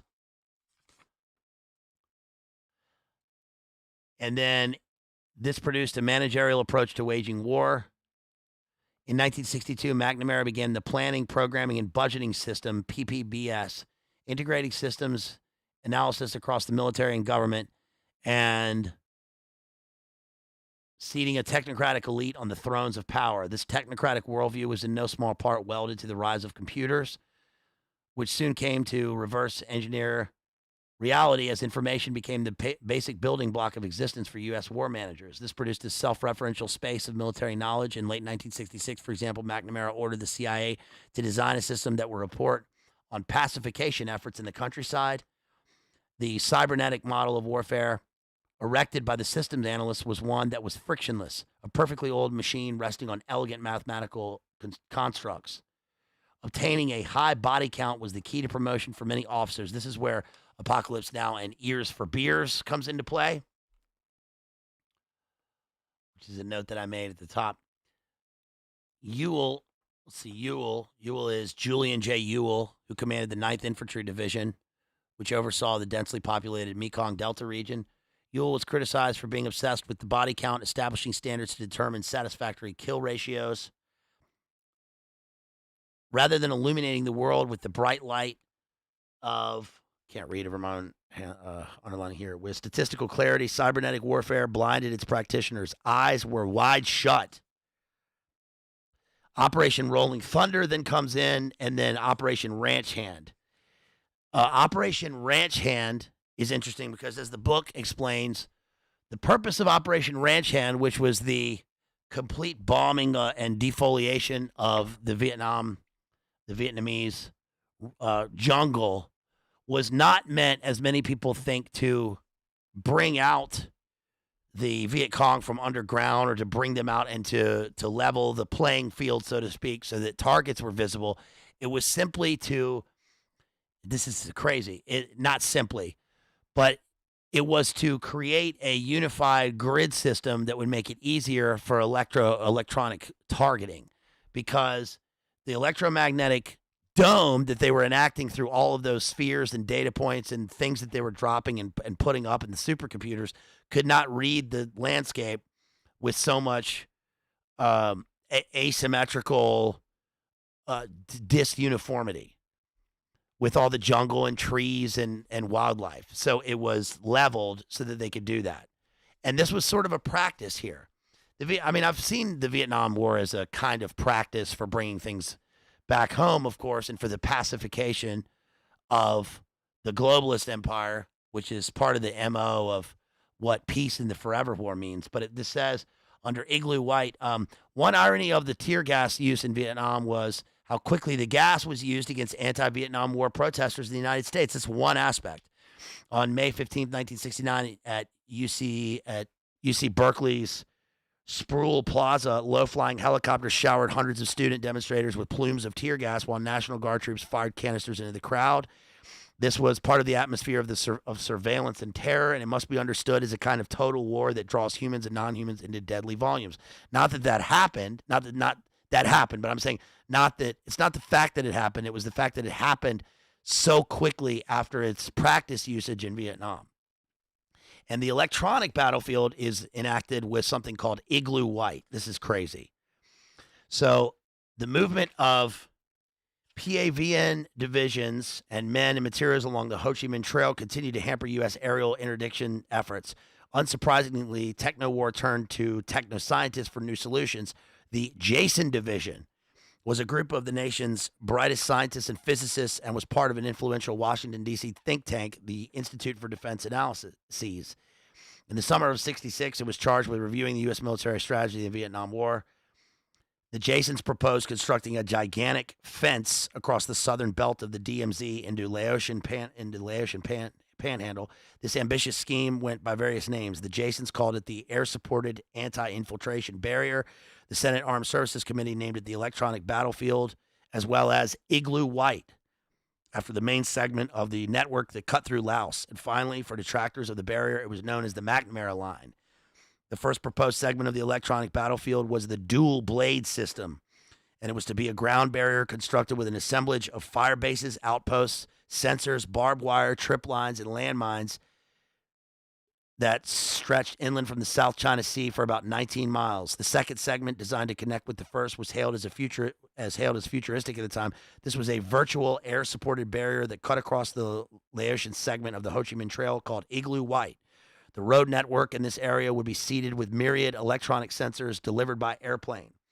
He goes on to talk about how this was in support of Commando hunt interdiction operations and how the Igloo White segment of the project endured, running until the end of 1972 at a cost of around $1 billion per year. Each of these things that were dropped were acoustic or seismic and were battery operated and lasted about 30 days. Each listened to truck and personnel movement and emitted a radio signal when triggered. Acoustic sensors were based on the Navy's Sono buoy, an early acoustic submarine detection device. The Acu buoy, or acoustic buoy, was hung from tree canopies, whereas the Pike buoy was lodged into the soil. These are all capitalized program model names. The microphones on these sensors could be so effective that enemy conversations were overheard and the sounds of passing soldiers were amplified by seeding the ground with anti-personnel munitions. This included air-delivered gravel mines, tiny bomblets powerful enough to emit a bang when stepped on. Around 13 million were sown every month, although the humidity of the jungle often extinguished their charge. These were all fed as data points into the Whopper, into the CIA, NSA, Michael Aquino supercomputer with as part of running the electromagnetic dome, so that all of this could be. This is all a proto version of what later became completely digital with Prism. Commanders could feel, hear, smell, and see the enemy, and that's domestic, from hundreds of miles away, moments before they were bombed. Major General Dean, head of Igloo White, testified that the sensors denied the enemy his traditional cloaks of bad weather, jungle, and darkness, and detected his movements as he attempted to mount attacks. The electronic sensor was a soldier with infinite courage, as one U.S. colonel proclaimed. At the outset of the program, this aircraft was there was a broadcast radio signal, and it was the Air Force's EC-121R, a 4-engine transport with full crew. With about 20 crewmen on board, the Air Force looked to automate the sensor relay process with drones. Between 1969 and 1971, modified commercial beach debonaires, QU-22s, were trialed on a limited basis.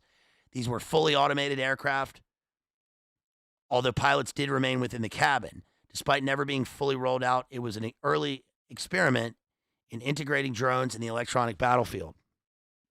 And then next page, we get to Task Force Alpha. This was staffed by about 400 Air Force personnel. Due to the sheer volume of sensors, information relayed to the center was sorted by computer before being passed along to target analysts. Data processing machines would furnish near or real-time receipt processing and the display of sensor activities. 2 IBM 360-65 supercomputers digested and stored millions of bytes of information. Banks of screens hung in the surveillance center's war room displayed the road and sensor networks of southern Laos. Activated sensors would light up once they passed threshold points. These illuminated lines on the map display became known as worms. False alarms caused by animals or heavy rainfall were identified by algorithms calculated on the IBM computers. While a moving target could be hunted during the day, at night its pathway was extrapolated by onboard computers to produce a predicted static strike zone. This was the Commando bolt technique, which is another note that I made at the beginning. This is page 88 of the book. The splicing together of sensor activation patterns and LORAN, long-range aid to navigation radio coordinates. As Dixon writes, not only was the pilot blind to the battlefield below, but he would often not even push the button that dropped the bombs. Like so much else in Igloo White, this was automated. Yeah, this was automated with the bombs released at the movement selected by the computer.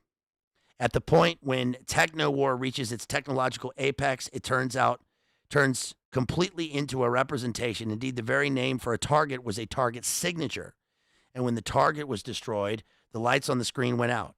Individuals became metaphors, worms that wriggled on a screen and then vanished. Do you see how?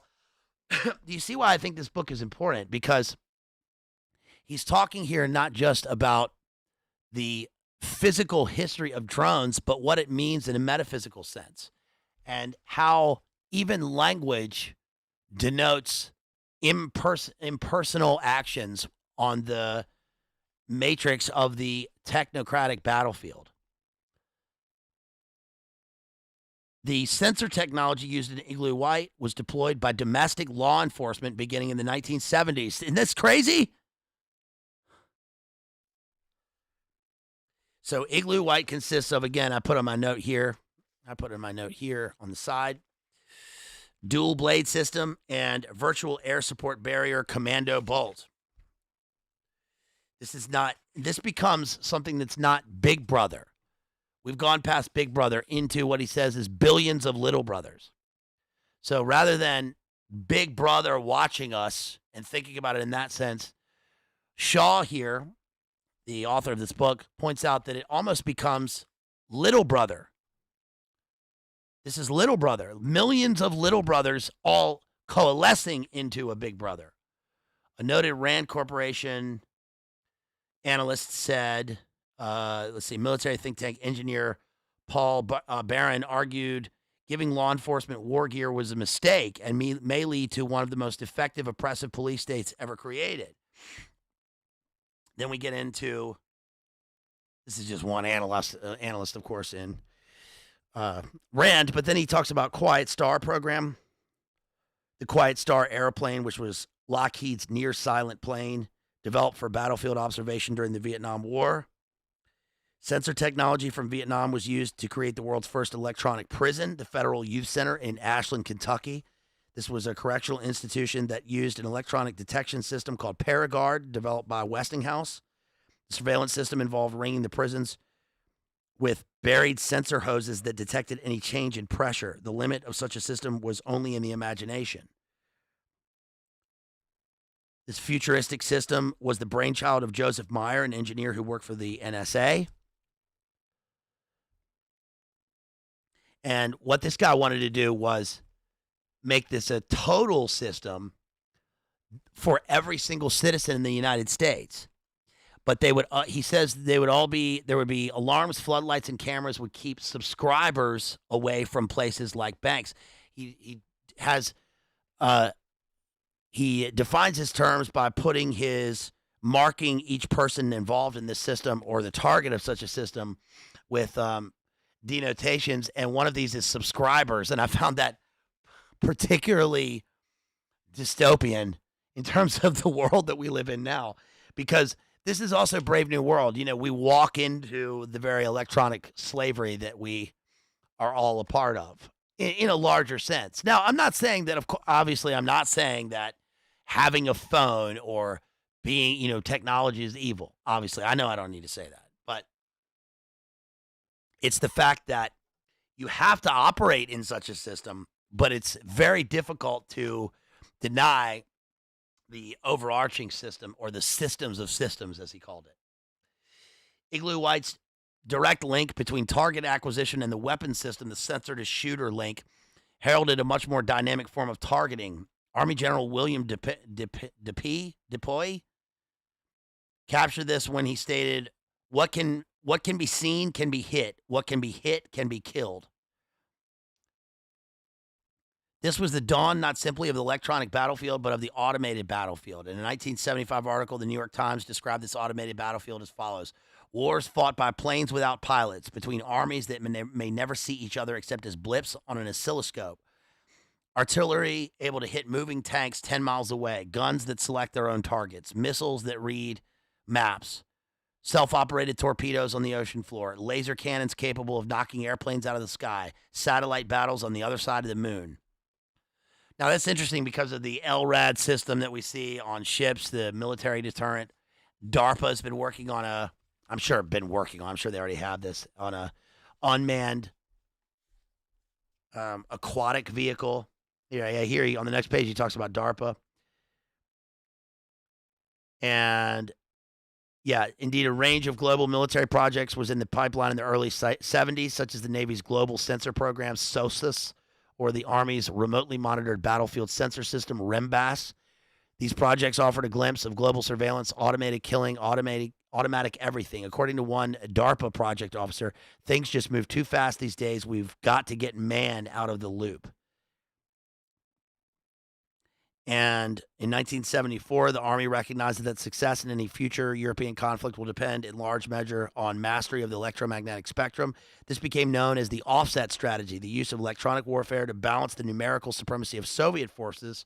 This dealt with something called linebacker operations. And then finally, we get Andrew Marshall, who's appointed the head of ONA. ONA is the Office of Net Assessment. He had worked at Rand Corporation since 1949. He works for Nixon in 73, and he's called the Futurist in Chief. Futurist in Chief. He's a mentor, and he's a neocon extraordinaire, is what I said at the top of this page. He counted among his proteges Dick Cheney, Donald Rumsfeld, and Paul Wolfowitz. This part talks about Saddam's Army and Desert Shield, August 2nd, 1990, followed by Desert Storm, January 12th, 1991. And their project Instant Thunder. And Marshall, this is where the laser-guided bombs come into play with Desert Storm and what's his face? What's the general's name? What's the general's name in Desert Storm? What's the general's name? We got to get these guys out of our Sector 4 and put them right into Vector 39. What's that guy's name? Watch the TV, folks. We got laser-guided missiles here. What's that guy's name? I was just talking about him with Mick. What's the name of the general, the supreme commander in Desert Storm? Fuck, what's his name?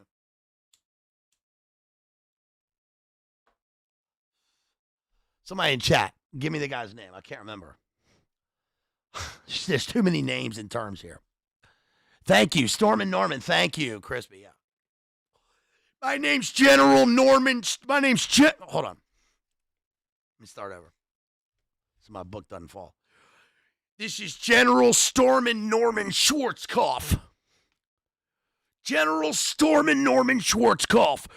We're going to move all of the forces from Kuwait straight into the Iraqi desert. We've got Sector 33 taken care of. We're moving them to Vector 49. Watch the television. We've got laser-guided missiles on display for you right here. Boom! Look at that factory right there. Goodbye, Republican Guard. That's what I'm talking about. In 5th grade, we had a thing where we had an assignment where we had to write to someone famous. 2 people. We had to write to 2 famous people. It was just an assignment. And see if they would respond. We were trying to get pen pals. So I chose Stormin' Norman Schwarzkopf first, right away. That's who I wanted to write to. I was like, this dude rocks. Have I told you this little story before? I was supposed to go to a Richmond Renegades hockey game one night with my dad and my uncle Bill and my cousin. And I was so psyched to go to this. I was pumped, dude. And all of a sudden, and we were at my great aunt's house, and then boom, we couldn't go because flashing across CNN, which became a thing. I remember my parents turning on CNN because we were watching it on, Channel 12 or something, and they were like, there's this thing called CNN. We're going to turn it on there. So they turned on CNN, and it was the night vision scope of Iraq and Kuwait with Scud missiles being taken out by Patriot missiles at night, and we didn't go to the game because we were too glued to watching the war, and also we thought it might be a bad idea. I remember I think my dad or my uncle said it might be a bad idea. I mean, war has just begun, so we didn't want to go to a mass event with a bunch of people just in case. I also I was supposed to go on a trip to England at the time, and it was all planned. I was ready to go. And they canceled it because of the war. Damn it. Because of, I guess, the State Department was putting out warnings or something like that. But we couldn't go on the trip. That sucked. But anyway, so my assignment, I wrote to Stormin' Norman Schwarzkopf, and then and I just wanted to write to him. And I remember, I guess this is the librarian, Miss Parker. She told me, I've got a good idea. You should write to Richard Petty. And I wrote to Richard Petty because I'd been to NASCAR with my dad in 2nd grade. We saw Dale Earnhardt win. And she suggested Richard Petty. So I wrote to Richard Petty. Well, guess what? The only one that wrote back was Richard Petty. I still have it. He sent me a signed photograph and said, hey there, buddy. Thanks for writing. That was pretty cool. I really wanted to get one from Schwarzkopf. I guess he didn't have time with the war. So this says on page 94, Marshall, this neocon extraordinaire, was impressed by what he saw in Iraq. The ONA began circulating its assessment of military technical revolution in a later sponsored series of RMA war games. The hypothesis was that RMA super soldiers, networked and supported by unmanned ground vehicles, UAVs, micro robots, and long-range precision fire, could achieve massed effects and overwhelm the enemy. He says massed, M-A-S-S-E-D. Admiral William Owens called this integrated approach the systems of systems. By merging sensors, computers, and precision weapons, the commander would obtain real-time, dominant battle space knowledge to enable automated target recognition. Admiral Arthur Sabrowski was a kindred spirit. He co-authored a 1998 paper called Network-Centric Warfare, Its Origin and Future, and it's considered the centerpiece of the whole new approach to war that we see now. Central to both Owens's and Sabrowski's visions is the software that welds the war machine together. The algorithms, databases, and geographical information systems, GIS, that sift through information. NATO's 1999 air war against Serbian forces proved another paragon for RMA advocates after Slobodan Milosevic surrendered without NATO deploying wide-scale ground troops. Which is crazy because I just watched that movie Behind Enemy Lines yesterday. I didn't even mean to connect those two, but that's what I'm saying about annotation in books, because you will see how obviously we live in an interconnected, totally connected world in terms of the physical world and our communications. And this is also obviously a predicted world with predictive algorithms in terms of social media. But take all that away, and you still have this in terms of, the all-encompassing, beautiful world that God has created every second in terms of the beauty of creation. We live in a world where everything is where people are connected through their connection to God and the human species, animal, the fact that the car is built on modeling itself from the human biological system is beautiful to me. The car has a heart. It has a waste system. It has an intake system. The way it breathes, the way it moves, is all obviously modeled on the human system, and I think that's a beautiful thing.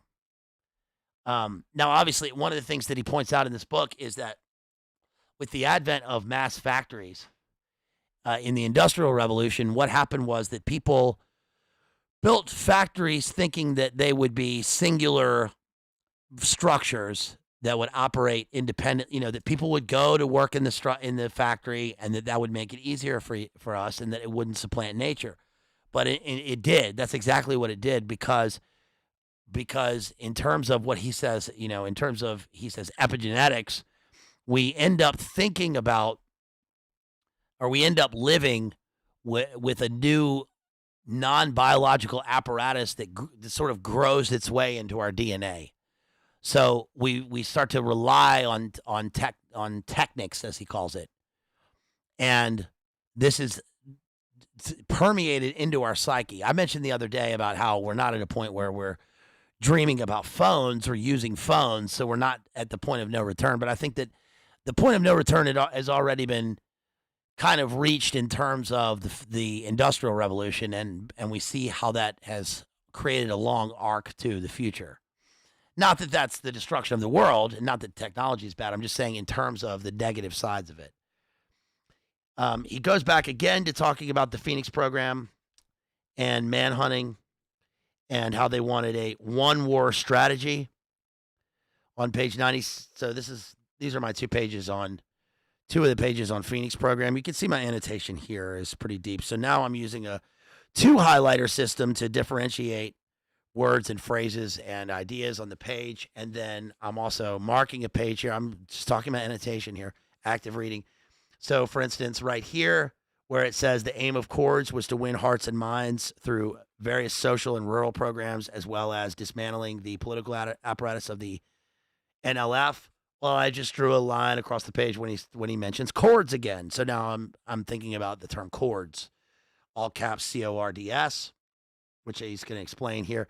And then also all of the various words and phrases that demarcate all these parts on the page. One thing I wrote at the top of the page here was he mentions public safety, that they have a public safety system, which is how Phoenix program is sort of labeled, Committee for Public Safety. That, of course, at the top of the page here I mentioned is coming straight from the French Revolution, Committee for Public Safety, Robespierre, and then into Frank Kitson and talking about Malaya. So I put a box right here and highlighted British counterinsurgency in Malaya. I also started to circle various terms on here so I can remember them, such as SOG, obviously SOG, Special Operations Group, and then CT is counter-terror. The PRUs are Provincial Reconnaissance Units. Those are the CIA CT teams. That's part of Phoenix program and Paramilitary Special Activities Division. Then we have the Provincial Interrogation Center, which Stockwell talks about. That's the black site where all of the psychological warfare takes place. So let's see.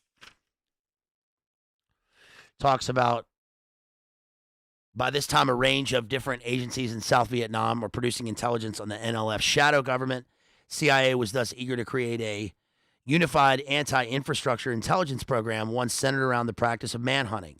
The result was the Infrastructure Coordination and Exploitation ISEX program. ISEX was signed into law by President Thieu in December 1967, who named it Feng Huang, or the all-seeing bird, which was translated to Phoenix. That's the badge you see on Phoenix. SOG, not the thing you just wrote, Joseph T. SOG is Special Operations unit.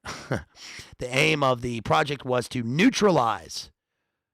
Define your terms. Neutralize means to capture, convert, or kill members of the VCI. As Douglas Valentine argues, Phoenix was set up by Americans on American assumptions in support of American policies.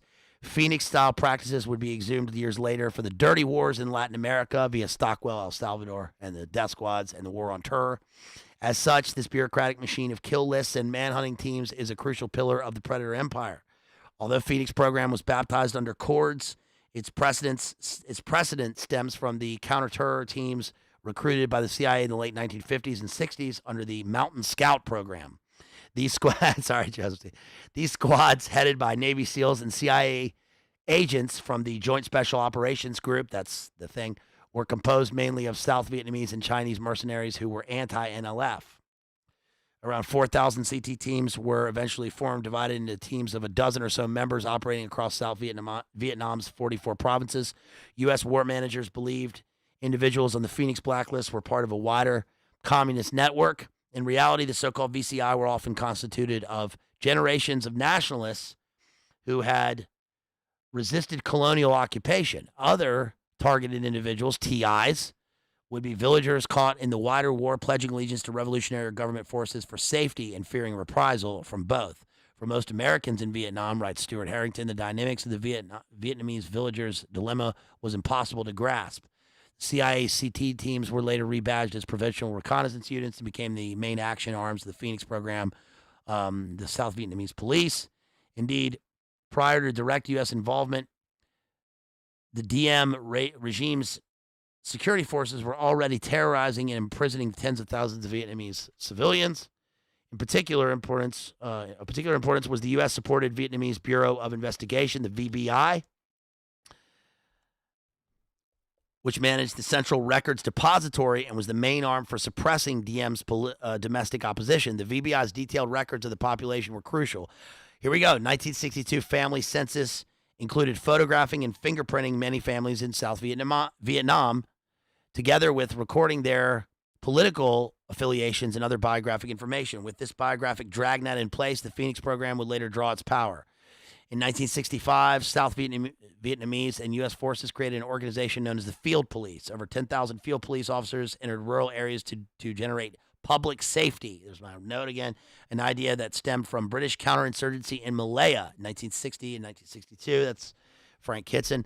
Unable to comprehend that nationalism rather than communism was the main cause of local people supporting the NLF, the counter-terror operations could be especially cruel. Instead of winning hearts and minds like Cords, the CIA strategy, pioneered in part by Saigon CIA chief Pierre de Silva, at times mirrored the political and psychological tactics of the NLF, creating an instrument of civilian terror. Indeed, by the late 1950s, increasing numbers of American special forces in South Vietnam were practicing the terrifying black art of psychological warfare. William Colby, this is also in Doug Valentine, William Colby, former CIA director, eventually told Congress that a lot of things were done that should not have been done. The second component of Phoenix was interrogation.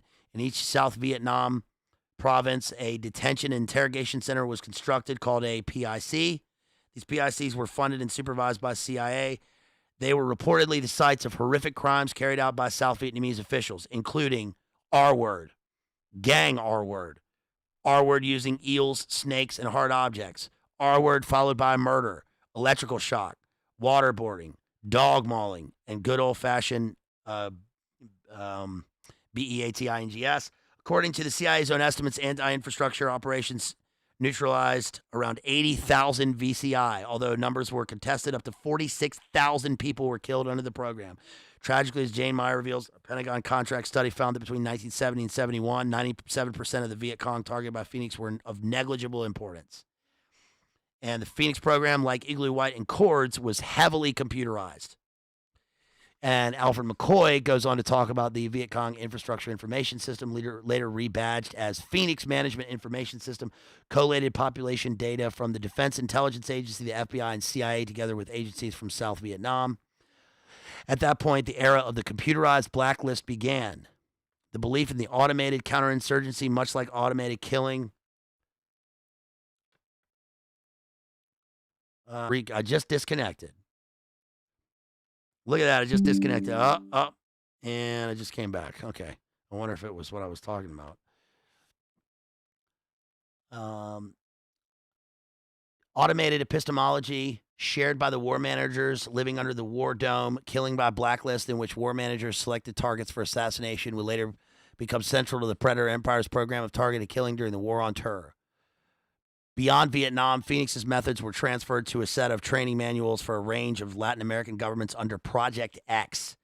And then we get to the U.S. Army's School of the Americas, later known as Western Hemisphere Institute for Security Operations, Security Cooperation.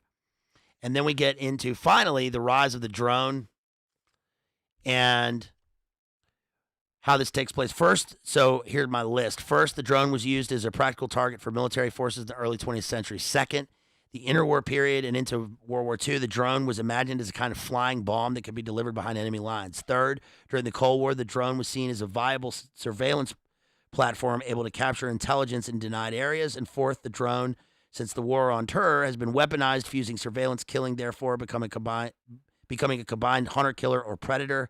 The fifth stage sees the drone refashioned as a policing technology in domestic law enforcement.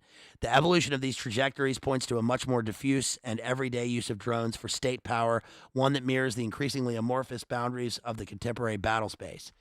So we see all of the warfare is meant to, as an evolutionary system, bringing it back home. The drone began with Tesla, who operated a remote control vehicle. Tesla's U.S. patent 613809 was the birthplace of modern robotics. Then we have something called the Larynx drone and the Queen Bee, which turned into gyroscopic technology in World War I and II. Operation Aphrodite was one of the more ambitious drone projects of World War II. The plan was to strike concealed German laboratories with American B-17 flying fortresses and B-24 bombers that had been stripped of their interiors and crammed with explosives.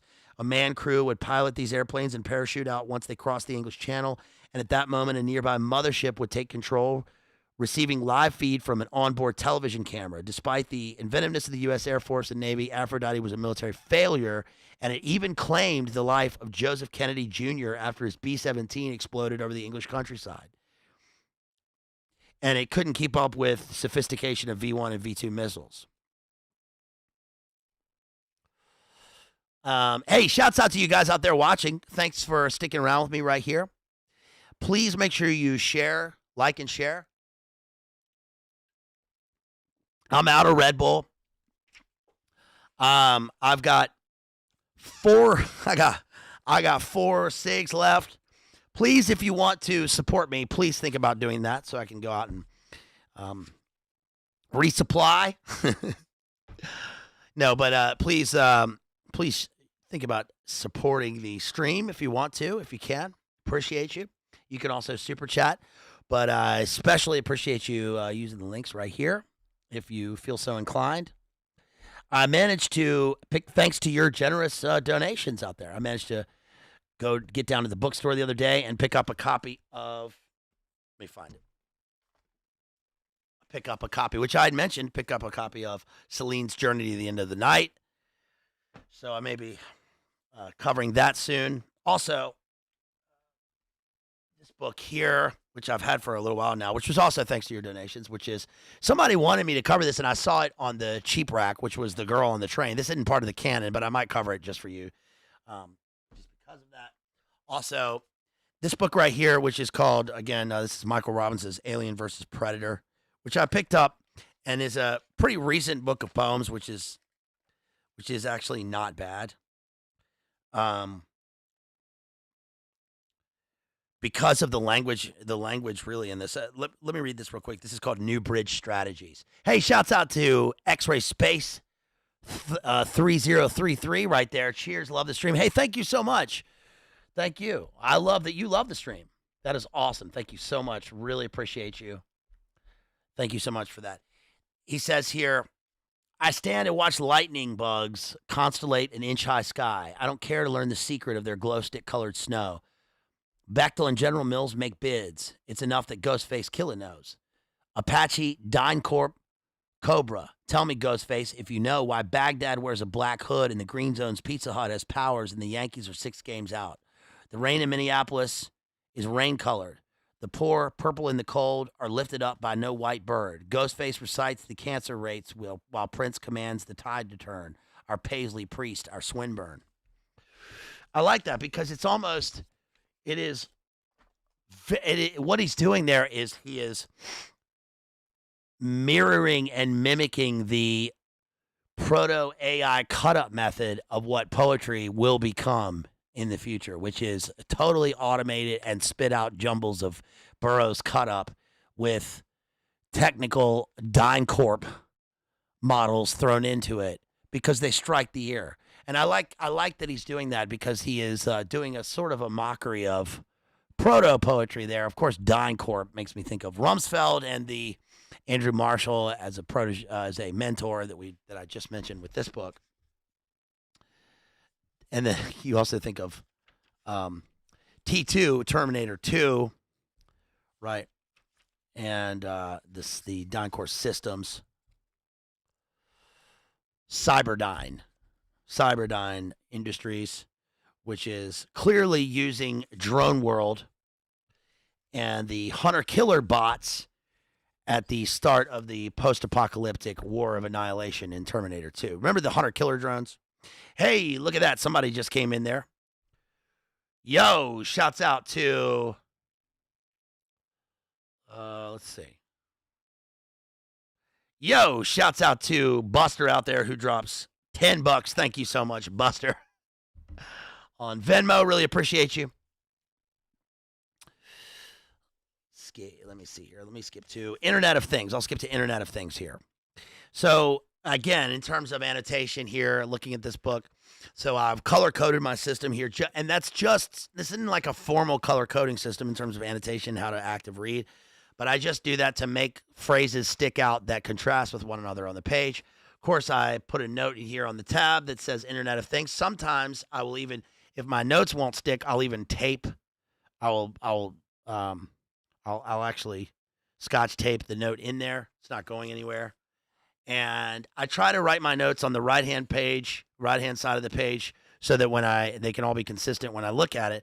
But on this one, I couldn't do that on the right. There's too much for me here, so I couldn't cover it up. So I wrote this on this side. DARPA, History of Internet of Things, page 155, Minority Report World, Precog Surveillance State.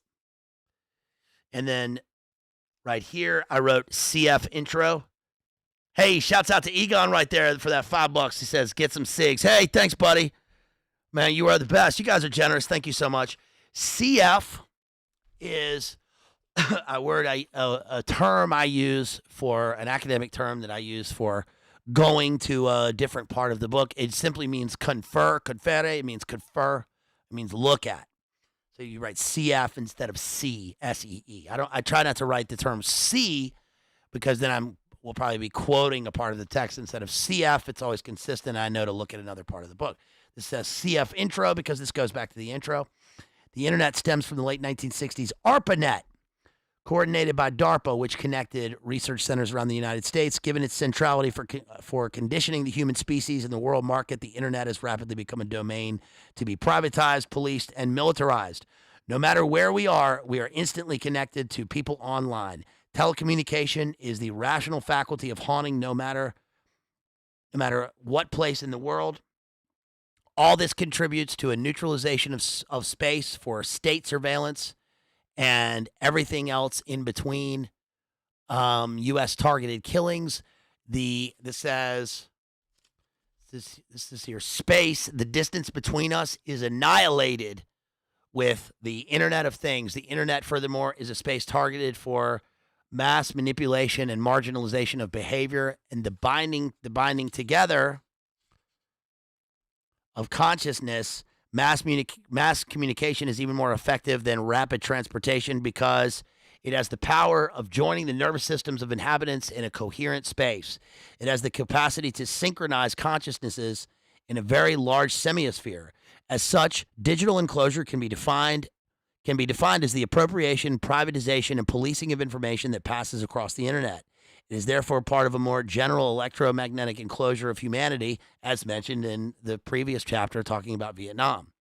The internet has exploded to form a rhizomatic assemblage that taps directly into the biopolitical modulation of society.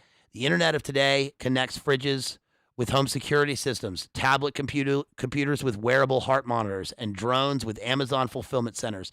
The Internet of Things describes the ubiquitous embedding of computing devices or coded objects into the existing internet infrastructure. All of which, the drone is the mechanized arm for pacification and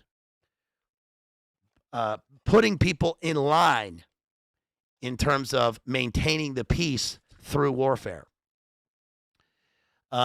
Senator Frank Church, after glimpsing the machinery the National Security Agency used to surveil the U.S. population back in the 1970s, was spooked by what he saw. Remember the Church hearings in 1975? I know the capacity that there is to make tyranny total in America, and we must see to it that this agency and all agencies that possess the technology operate within the law and under proper supervision so that we never cross over that abyss. That is the abyss from which there is no return. Drink twice, Crispy. Anthropocene is the age of profound insecurity, paranoia, and exclusion, all expressed in the fervid construction of technological enclosures and worldwide police force. A dramatic decline in existential security confronts all life worlds, even in the secure northern regions of the planet. These regions are dominated by surveillance leviathans that science fiction writers of yesteryear could only have dreamed about. The Leviathan, of course, is the reference to Thomas Hobbes. The key question to ask when faced with such a worldwide technological apparatus is who or what is in control. Put another way, what happens when we delegate state power to technological systems? What happens when we offload and outsource the act of killing? That's all part of the war against all, war of all against all, and the rule by nobody, as he says. Now, the rule by nobody is fictionalized in the movie Leave the World Behind that I covered in the member stream. Now, that's sort of a misnomer in the movie. There's a meta reality to that within the movie, and that is that when we get Mahershala Ali in the film talking about how we are ruled by no one at the top, which is the most frightening sort of existential thing, well, we do see that is contradicted in the movie by the fact that there is an attack on the central cities and on, I suppose, D.C. in the film, right? Notice also that the movie includes obvious drone warfare and computerized Internet of Things warfare because they hijack the automated cars, the Teslas, they all crash into one another, and then we have the psychological warfare drone that drops the fake pamphlets, which are meant to tyrannize people into some sort of chaotic confusion. Shouts out to Justin right there who gifted a membership. Thank you so much. Shouts out to Ditto right there who got a membership. But also, the meta contradiction about this is that the film was consulted on by Obama. So it strikes me as ironic that that Obama is consulting on a film talking about there is no one at the top or no one really in charge in terms of the power structure. Now, that's not to say that the president is at the top of the pyramid, people. Of course not. That's one of the levels of the pyramid, right? The government arms, the people, the elected officials, then the managerial arms, and so forth. But it is interesting. I think that's meant to divert attention and to confuse, just like the movie itself is doing. So there's a two-way system happening. The rule by nobody that was understood via Arendt's ideas about the rule by nobody, as well as the philosophies of Foucault and Bernard Stiegler. Page 161 talks about by protecting the body politic, the Hobbesian form of sovereignty becomes a type of immunity system that protects the life of the community by targeting those who would seek to destroy it. This is the system of following orders. I wrote in the next page, freedom of versus freedom from. I thought this is interesting because page 162 says that at every turn, liberalism folds back on itself in a suicidal march toward totalitarianism. Individual self-preservation, the basis for political actions in modernity, flips the preservation of life into the pursuit of death. The right to preserve life becomes the right to produce death. Now, this is interesting. This is what active reading does. Notice at the top of that page, I wrote that. So First of all, I've used the phrase folds back on itself so many times in streams that it's like the drinking game with Abyss. That's I just used it the other day talking about the definition of meta and meta reality, especially in terms of meta interpretation of film and literature. But what is really crazy is that I wrote that note a week ago, freedom of versus freedom from, and yesterday I was in the Walgreen. I was waiting in line, and I saw a physical newspaper. It was the Richmond Times Disgrace, as they call it. Richmond Times Disgrace, that's what they call it. And it had the day's front page news. I lifted it up, and it was the previous days. And guess what the headline on the newspaper was? Freedom of versus freedom from. I think that is a vindication of the fact that one gets dialed in to the psychosphere simply through the active reading. The next page talks about the immunization metaphor is particularly apt in the war. This is what I wrote at the top. Particularly apt in the war on the self and the G-reset post-post-postmodern era, when stabbies are the embodiment of the war on the self, on a population controlled by NWO with an endpoint of Depop. So he talks about here, technological civilization, in short, must immunize itself against the very conditions in general. Technics becomes immunizing. This is the language used. There's often a consistent metaphorical language used in a kind of top-down form that's proliferated, usually through some sort of Pentagon talking points. But one of these is that, and it doesn't apply to the physical, actual thing it's talking about. It's in parallel. He says, the predator empire thus names the global immune system scrambling to control the disaffected societies across the planet. We may wish to imagine that remote assassination takes place only out there in the darkest borderlands of the planet. We may comfort ourselves that NSA wiretaps only target the bad guys, but in reality, these infrastructures infect the human condition on a far deeper, more insidious level, such as the existential emergency with which we are confronted today. Absolutely. We go into a kind of Kafka-esque killing. Here we have Foucault and Arendt's Rule by Nobody. The personality of the CIA analyst, the drone pilot, or even the president is largely irrelevant since the system swallows individual autonomy. The FAST CD system, by the way, which I mentioned at the very beginning, is the Fast Assessment Strike Tool Collateral Damage.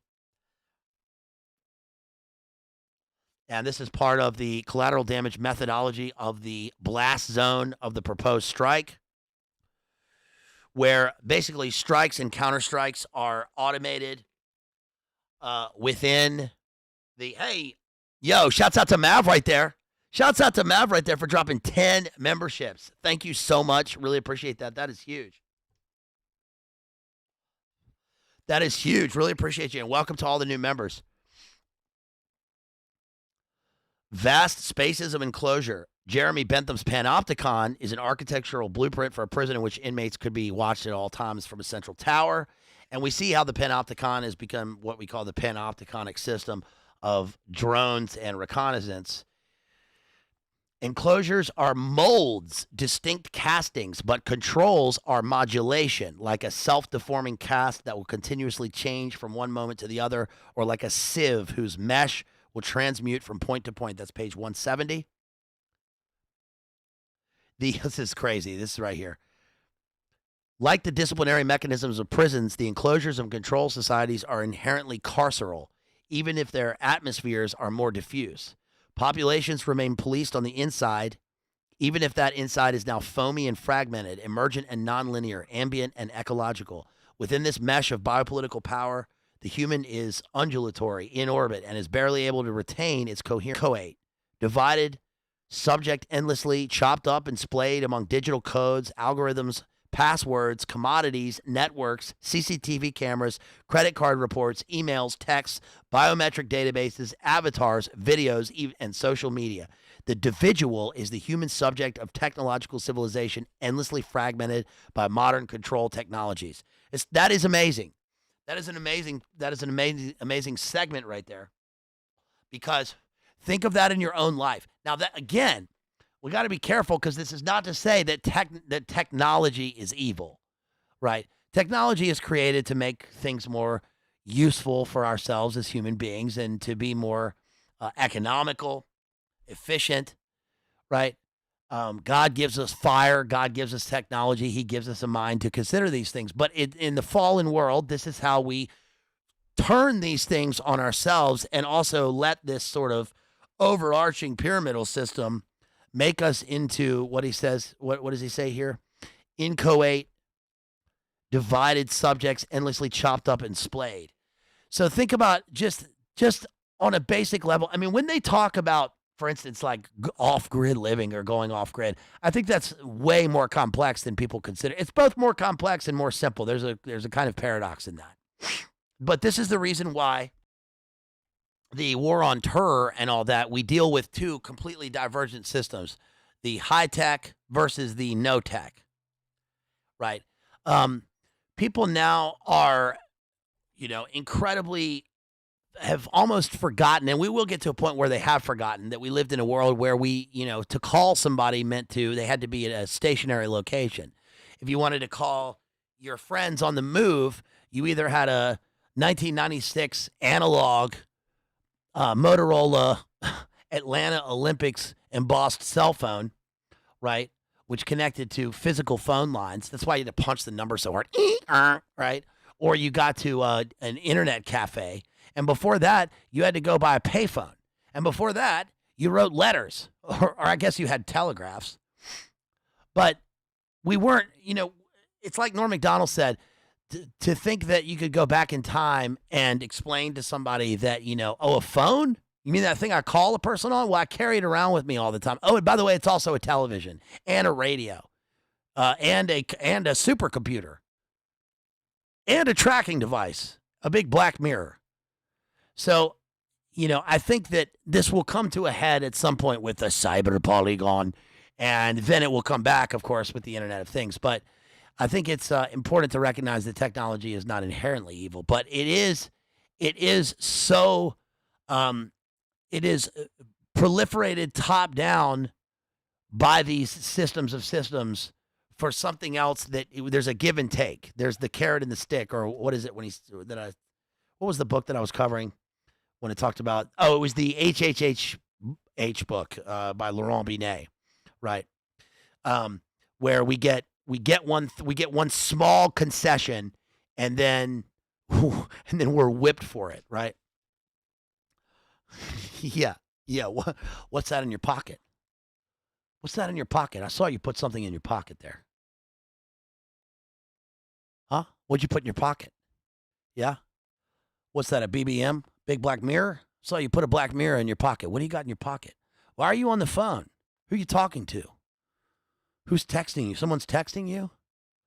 You didn't turn your ringer off? You got your buzz on? Oh, I see you turned your ringer off now, so you got your buzz on. Oh, you forgot to turn off that flashing light.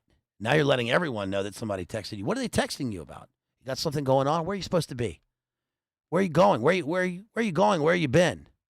What are you doing? What are you buying? What are you buying? Is it for your family? Do you have a family? Is it just for you? Where do you live? You got an address? What's your email address? No, what's your other one? Right? You got social media? What do you say on there? What do you say on there? What is it you said the other day? Where are you going? Tell me, what'd you put in your pocket? You're hungry? When was the last time you ate? What'd you eat? Did you pay for it on your phone? Where'd you get it? Yeah? How were those McNuggies? Were they cold? Were they hot? Did you complain? Where are you going? What's in your pocket? Tell me, what do you put in your pocket? Put it in your pocket. Call it. That turned into No Country for Old Men. Software is the nervous system behind the control society. From the use of key cards to access locked doors in the smart city to the GPS system used for navigation, software coordinates the existential grammar. That was another note that I put at the beginning here, page 171, for the activities, behaviors, and spaces of control. Interesting that I talked about grammar at the start of this. I talked about grammar and parts of speech versus parts of a sentence, and what makes how we construct the very lifeline that we think about. Ideas, concrete nouns, concrete things versus ideas in the abstract. And now we're talking about the existential Sartrean Camus grammar of electronic systems and software. That's pretty interesting, I think. And think about the number of times during the day that you are key logged into a place just by going anywhere. I mean, if you work somewhere, I'd be very surprised to hear about many people who work somewhere and don't either clock in, right, or they key card into the door. Every time you come and go, key card it in. Every time you have to put an order in or check an email or log into the system, everything is this is all keystroked and interlinked. Every time you're on camera, every time your phone dings, every time you switch through the cell system, every time you travel, every time you get in your car, every time you turn on the television, every time you turn on the internet, every time you walk in your house, every time you change the thermostat. I don't have a thermostat connected to all that. I did have one time a couple years ago. I was sitting here, and I think it was during Karunka, and I was sitting here on the internet watching one of our homeboys. I was talking to a friend, and then I heard the doorbell rang. So you quickly grab the GAT when the doorbell rings. You never know, but it was this nice looking lady, and she said, "Hey, I work for the alarm system. But do you want me to also install the camera system in your house?" And I said, "In my house? You want me to install a camera system in my house that I'm not in? What are you talking about?" She said, "Well, we got a new camera system. We can hook it up into all the corners of the rooms of your house. It only costs," and I was like, "I don't care. Yeah, thank you." I was like, "I don't care. Thank you very much. I appreciate you. But you gotta go. Thanks anyway." You get the alarm company to put cameras inside the house. Now, having cameras inside your house that you put up or install or that are connected. I mean, even that, right? Alarm is different from the camera system in the house. What? Called me a boomer, but I did not like that. Okay, so let's move on here. Let's get to some of the programs here. I'll talk about drones, NSA, and some of these systems, Operation Shamrock. So NSA Part 1, Shamrock, page 186 here, and this is where he talks about Stuxnet. And Stuxnet was the first virtual weapon to cause physical damage. Web War One. Remember Web War One? Web War One was the internet within the internet, and that was the system that shut down Estonia in 2007. Stuxnet was part of Cybercom, and Cybercom is headquartered at Fort Meade, 1.8 million square foot NSA Fort Meade. It costs $3.2 billion and is fed by its own 150 megawatt power station. Shamrock and COINTELPRO. Shamrock is fed by an annual black budget of at least $10 billion. At least. The NSA intercepts the communications of more than 1 billion people worldwide, tracks the geolocation of millions of cell phone users, and captures the data about American citizens within its electronic dragnet. It's not just about national security either. NSA has been reportedly involved in economic espionage, diplomatic spying, and audio surveillance waged against entire countries, he says in this book. This is sort of an offshoot of COINTELPRO and Operation Chaos. Operation Chaos, I put it at the top of this page. C.F. Tom O'Neill's book, Chaos, Charles Manson, the end of the 60s. Dwarfing even the CIA's mail opening program was, Shamrock. The origin of Shamrock and its operation lay in the wartime censorship laws of World War II that allowed the Pentagon to review international message traffic. No warrants were needed, and up until 1975, the NSA had no congressional oversight. Did you know that? Now, of course, with FISA warrants and all that, it probably doesn't matter anyway, because it's the ultimate rubber stamp, he says here, which was also, by the way, just reapproved by their mandate was just reapproved. Between 1967 and 1973, auto information obtained via Shamrock on U.S. citizens was used to form a watch list known as Minaret. The list was passed on to the CIA, Secret Service, Bureau of Narcotics and Dangerous Drugs, and the Department of Defense. J. Edgar Hoover wrote of Minaret. Information derived from this coverage has been helpful in determining the extent of international cooperation among new leftists, and revelations of domestic espionage were uncovered by the Church Committee and led to the passage of the Foreign Intelligence Surveillance Act of 1978. PRISM and Rampart A. Rampart A is a program where Australia, Canada, New Zealand, part of the Five Eyes, have all provided the NSA access to their country's infrastructure. By 2013, the NSA had constructed at least 13 Rampart A sites that mined data from 70 different cables, allowing it to tap into congestion points around the world.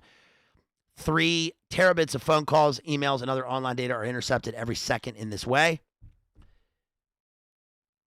And then finally, NSA hackers have comprised... No, I'm sorry. I don't know why I keep saying finally. I guess I'm just getting the final points of each part. He talks about stellar wind and shell trumpet. NSA hackers have compromised foreign computers using sophisticated malware called quantum insertion to exfiltrate personal data. Up to 100,000 computers around the world have been infected this way. Indeed, under a $652 million campaign of clandestine activity codenamed Genie, around 1,800 NSA hackers exploited foreign IT infrastructures belonging to Iran, Russia, China, and North Korea. The sophisticated software can tunnel into thousands of connected networks, lying dormant for months to create backdoor entrances for future access. And by the close of 2013, Genie was projected to control at least 85,000 implants across the world. The NSA's Access and Target Development Department has also intercepted U.S. computer hardware before it was exported to other countries, implanting backdoor surveillance hacks. PRISM was the name of the $20 million operation that enabled the NSA Special Source Operations Division across direct access to the servers of 9 telecommunications giants, including Google, Facebook, Yahoo, and other U.S. technology firms. That was the Snowden program. PRISM granted the NSA unfettered access to the private lives of enormous populations. That was Bill Binney. Under the codename Muscular program, jointly operated by GCHQ, NSA hacked into Google and Yahoo centers across the world, positioning itself as a crucial intercept point between the public internet and corporate storage clouds. Since 2007, X-Keyscore has been the NSA's program to organize the emails, online chats, and browsing histories of millions of individuals.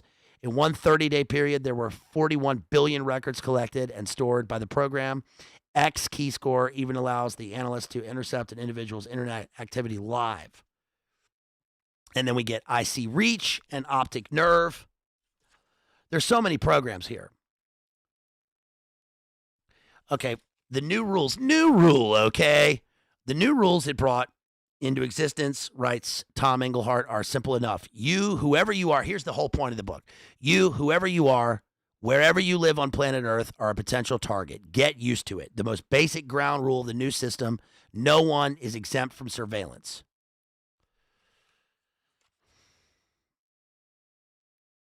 And then I'm just going to end it right here with this because there's still so much to go. But Alfred McCoy writes, the NSA's global panopticon thus fulfills an ancient dream of empire. The new rules it brought into existence are simple enough. Yep, we just read that part.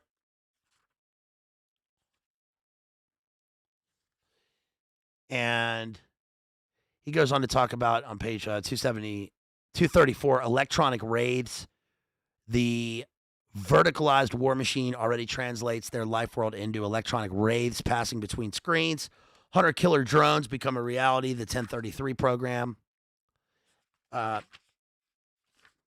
LRADs. It is likely that police drones will one day be fitted with non-lethal weaponry to subdue civil unrest.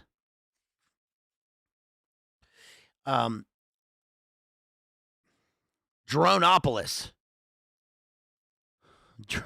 Droneopolis is part of the Everywhere War. Droneopolis is the term he uses, which is the city of the drone. It advances the logic of the machine-readable smart city to its dystopic conclusion, a technologically infused urban apartheid. The lives of the valued and the surplus would be proximate topographically, but separated by atmospheric techniques.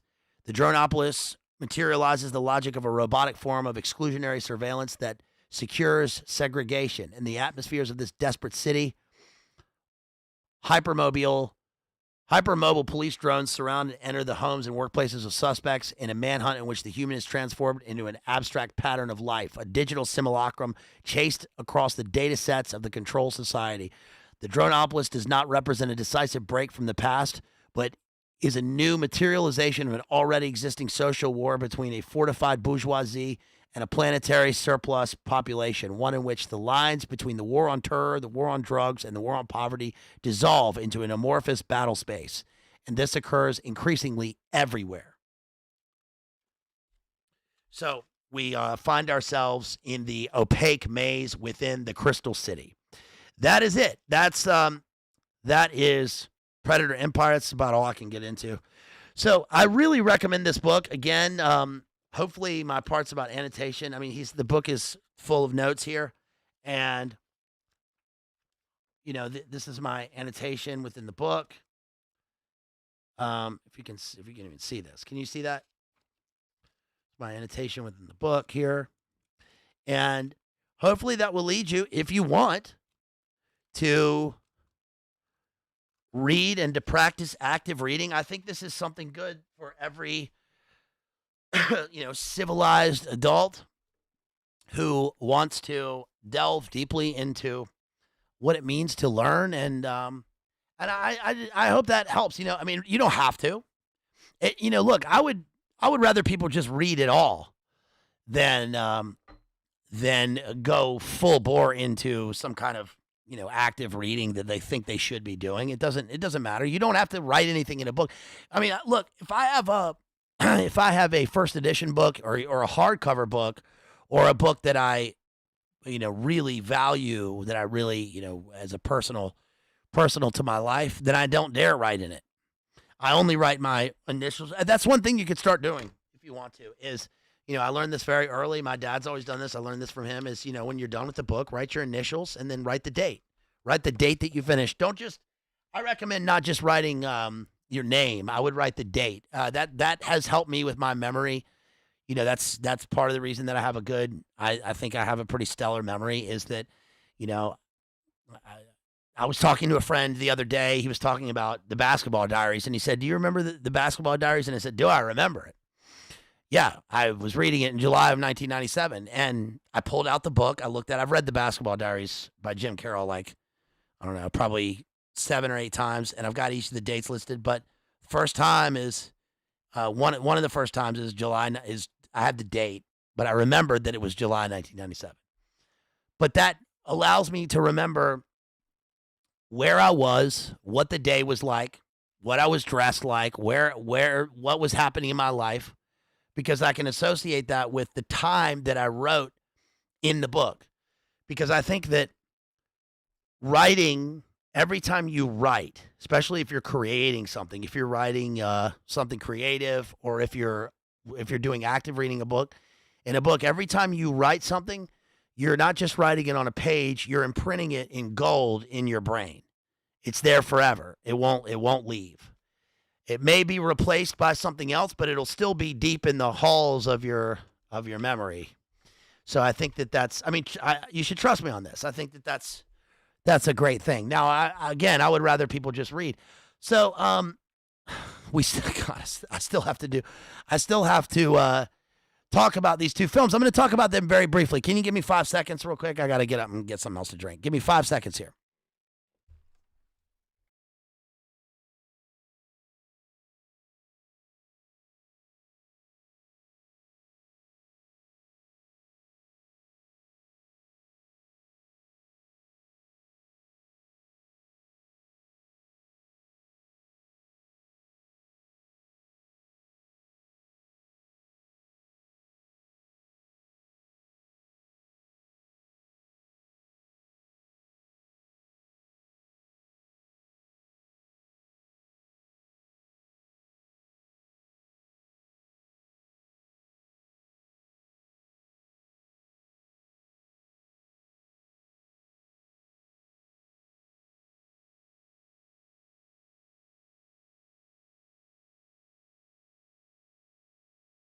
Thanks everybody for being here on this. What is this weekday night? Wow, that's crazy. Okay, we've been here for a couple hours, so I'm going to talk really briefly about two films that I think really show this what we just talked about here: the opaque maze and the crystal labyrinth of drone warfare, pretty clearly. And they're kind of two different sides. These may not be movies you expect. One is there's another movie called Eye in the Sky with Helen Mirren. I'm not going to cover that one because I had to rent it. But one of these is called Good Kill. Okay, so Good Kill, I'm not going to be too long with these. Good Kill is a film by Andrew Niccol. Somebody wanted me to do Andrew Niccol a little while ago. And Andrew Niccol is a New Zealand writer-director. Shouts out to Toledo down there, who's done a bunch of great movies. I think, didn't he do Gattaca and a few others? He's a good dystopian movie maker. This one is interesting because it's not dystopian. It's dystopian in terms of the interpretation and the meaning and the result and the impact of the movie rather than the physical trappings of it. Yes, we live in a world where we are in the drone opticon, right? Drone world, base world. This movie really shows us base world, drone world, the droneopolis, and we have Ethan Hawke. I always think of Ethan Hunt, Tom Coombs, the one, Ethan Hunt, based on E. Howard Hunt. No, this is Ethan Hawke playing a drone pilot in Nevada, and basically his job is he gets up, he gets in his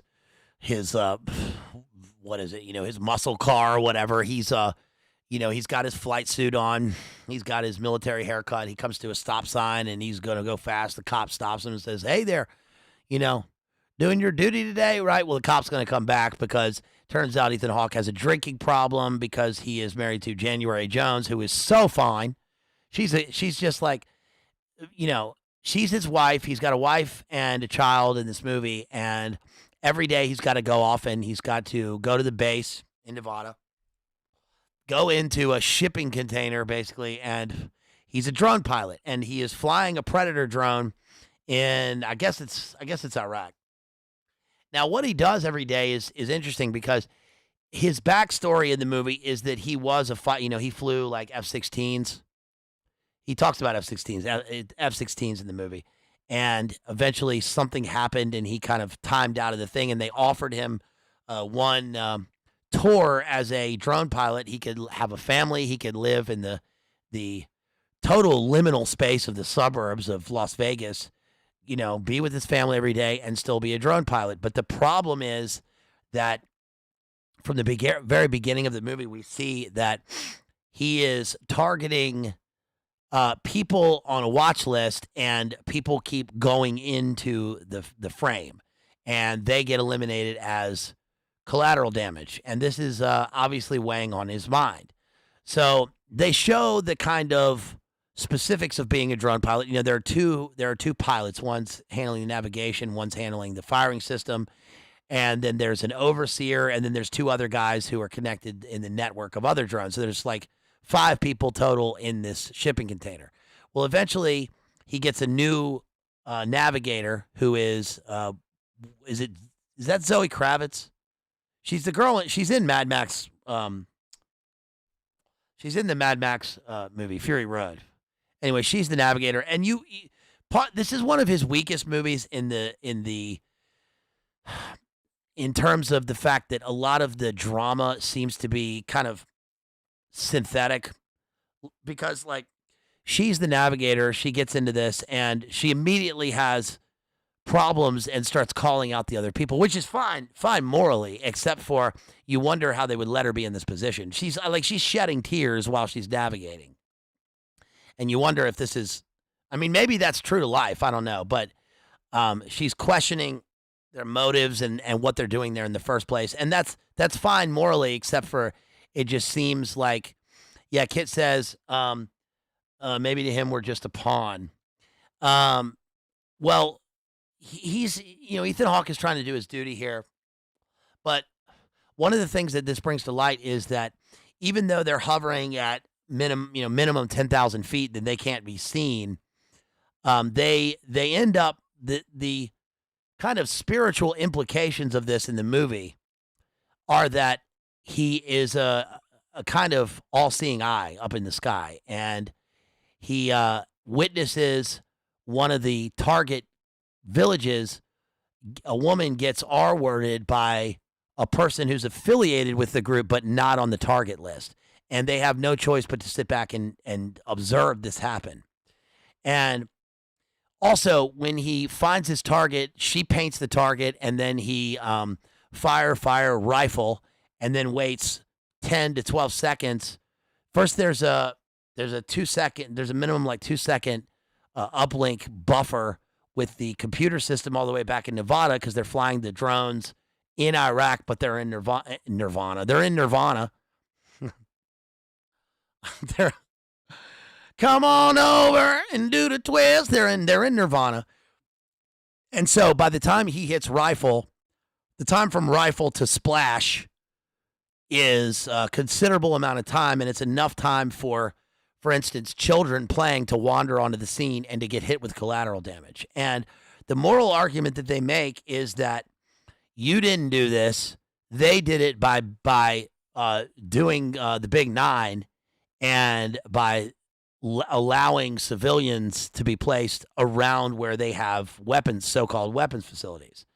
But obviously, this is exactly what he was talking about in the book, where we see the implications of this in the Ian G.R. Shaw book, where he talks about how rather than even a pilot is, the United States civilian population is far away from.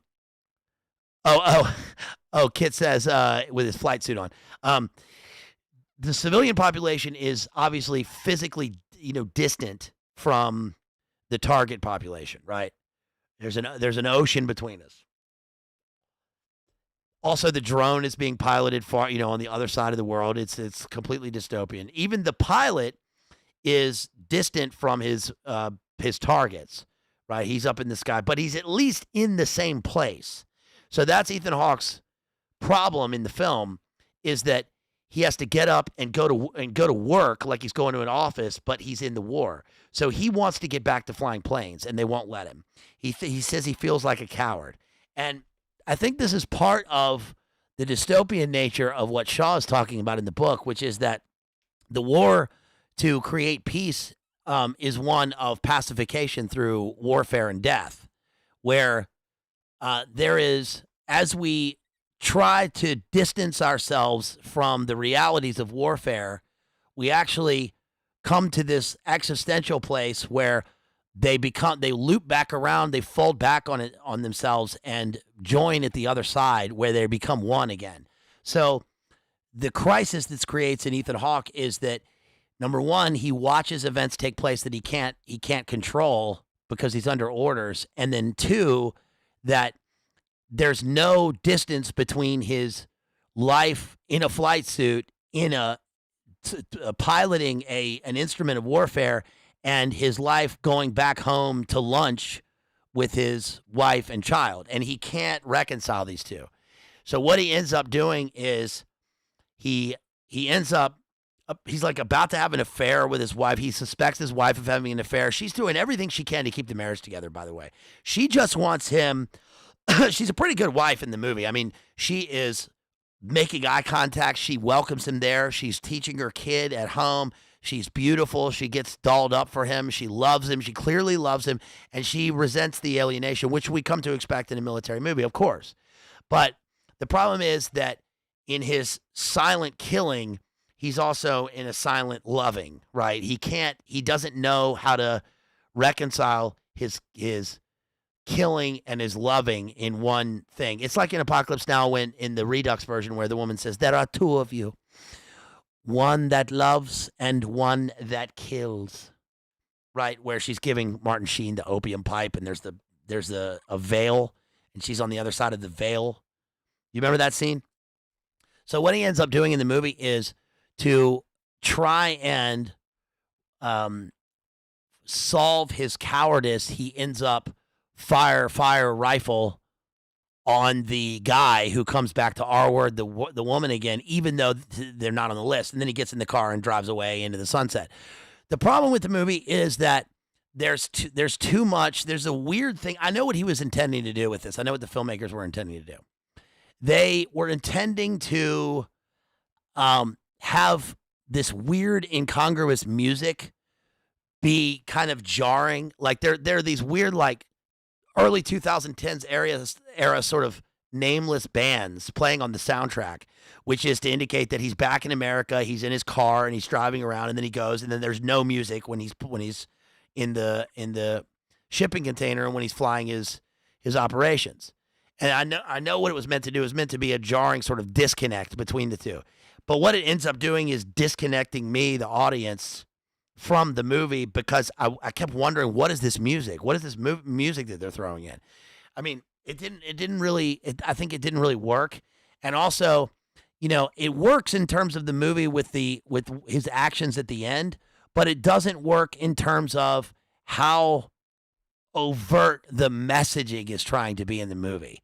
When the woman yells at the other people in the drone system, in the flight container, we're getting like a completely superficial sort of W era war on terror sort of messaging, where it functions as exposition that we already know. Now, maybe they're doing that because we're supposed to think that the arguments are ridiculous, but it just doesn't work. It could have been way more subtle. They don't really act like human beings. Now, maybe that's the point. Maybe that's the point, that they aren't acting like human beings, and the thing that they're piloting isn't a human being, and we're seeing a sort of inhuman war of all against all. So maybe that is the point. But for some reason, it's too jarring, and it doesn't really hit you on a human level when you watch it. Now, I think that there's a way of doing that in the film that could have worked, rather than the sort of superficial level in which they do it. Biff J. Boff says, Bazed, if you ever watched Eagle Eye with Shia, would fit nicely in with the theme for today's live stream. Yeah, I have watched that. I have watched that movie. And who's that? What's her name? Michelle Monaghan, and Shia LaBeouf. And I like Shia LaBeouf a lot. I think that movie perfectly illustrates that. Another example is Enemy of the State. Enemy of the State, by the way, again, is a sort of sequel to The Conversation. Remember, I covered The Conversation. If you want to watch that, go back and watch The Conversation stream that I did, the Francis Ford Coppola movie with Gene Hackman. That's probably the best example of this, because it is set firmly in Vietnam War era territory, and we really get a kind of human level look at what surveillance truly means, and the sort of inhuman toll it takes, and the weird kind of alternate realities that take place from what was intended, and how everybody's kind of a cog in the machine, even though they see themselves as part of the spokes of the big wheel. So I would go back and watch that. The other movie that I want to briefly talk about here before I get off, we've been going almost 3 hours here, is the movie Runaway, 1984, with Tom Selleck. Now, this movie is pretty much forgotten, but it's written and directed by Michael Crichton. And it has Tom Selleck and what's his name? Gene Simmons. You know what? Gene Simmons? You can Satan. Because that's all you are, and that's all you'll ever be. You remember the AJ rant against Gene Simmons? Yeah, Gene Simmons. Okay, that guy.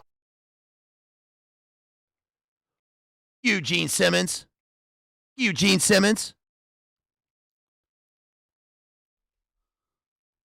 Got a beef against Gene Simmons. Just a miserable.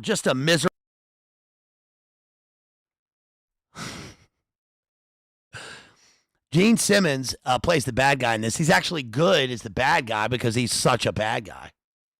Gene Simmons is a 1980s villain computer programmer who has made these chips that are going into different like DARPA bots, and these are like he's got a they live their 1984 is kind of a future world where we have home drones, we have what do you call that what do you call the thing that that vacuum cleaner that goes around? I never had one of those. What do you call that dang thing? The little vacuum cleaner that goes around also has facial recognition and spatial technology and geo maps your whole home. What do you call that dang thing? It's got that in it. It's got home drones, and it's got these little DARPA spider bots. And the spider bots like they stick a little needle in you, and he goes, they're filled with acid. So he's a total villain. He's got these chips, microprocessors. Anyway, he says that he is stealing the technology and he's going to sell it to the highest bidder, whether that's a tour group or any kind of bad guy on the network that you can find. And he ends up eliminating basically. Yeah, thank you, Mav. Thank you, Jason and David and Biff. Yes, thank you. That's the Rune bot. So the movie is good because it actually predicts future now by having how would you term this? The technology of ease and comfort, right? There's a robot that cooks all of his meals at home. There's a robot that takes care of his kids. There's a sort of and it's not AI. It's more of an analog robot. But yes, you're right, Biff. They got NVIDIA chips. They've got sort of proto 80s versions of that would envision what would become the quantum NVIDIA chip. And of course, it's Michael Crichton, so you expect this to happen. Did you know Michael Crichton directed a movie? This one, right?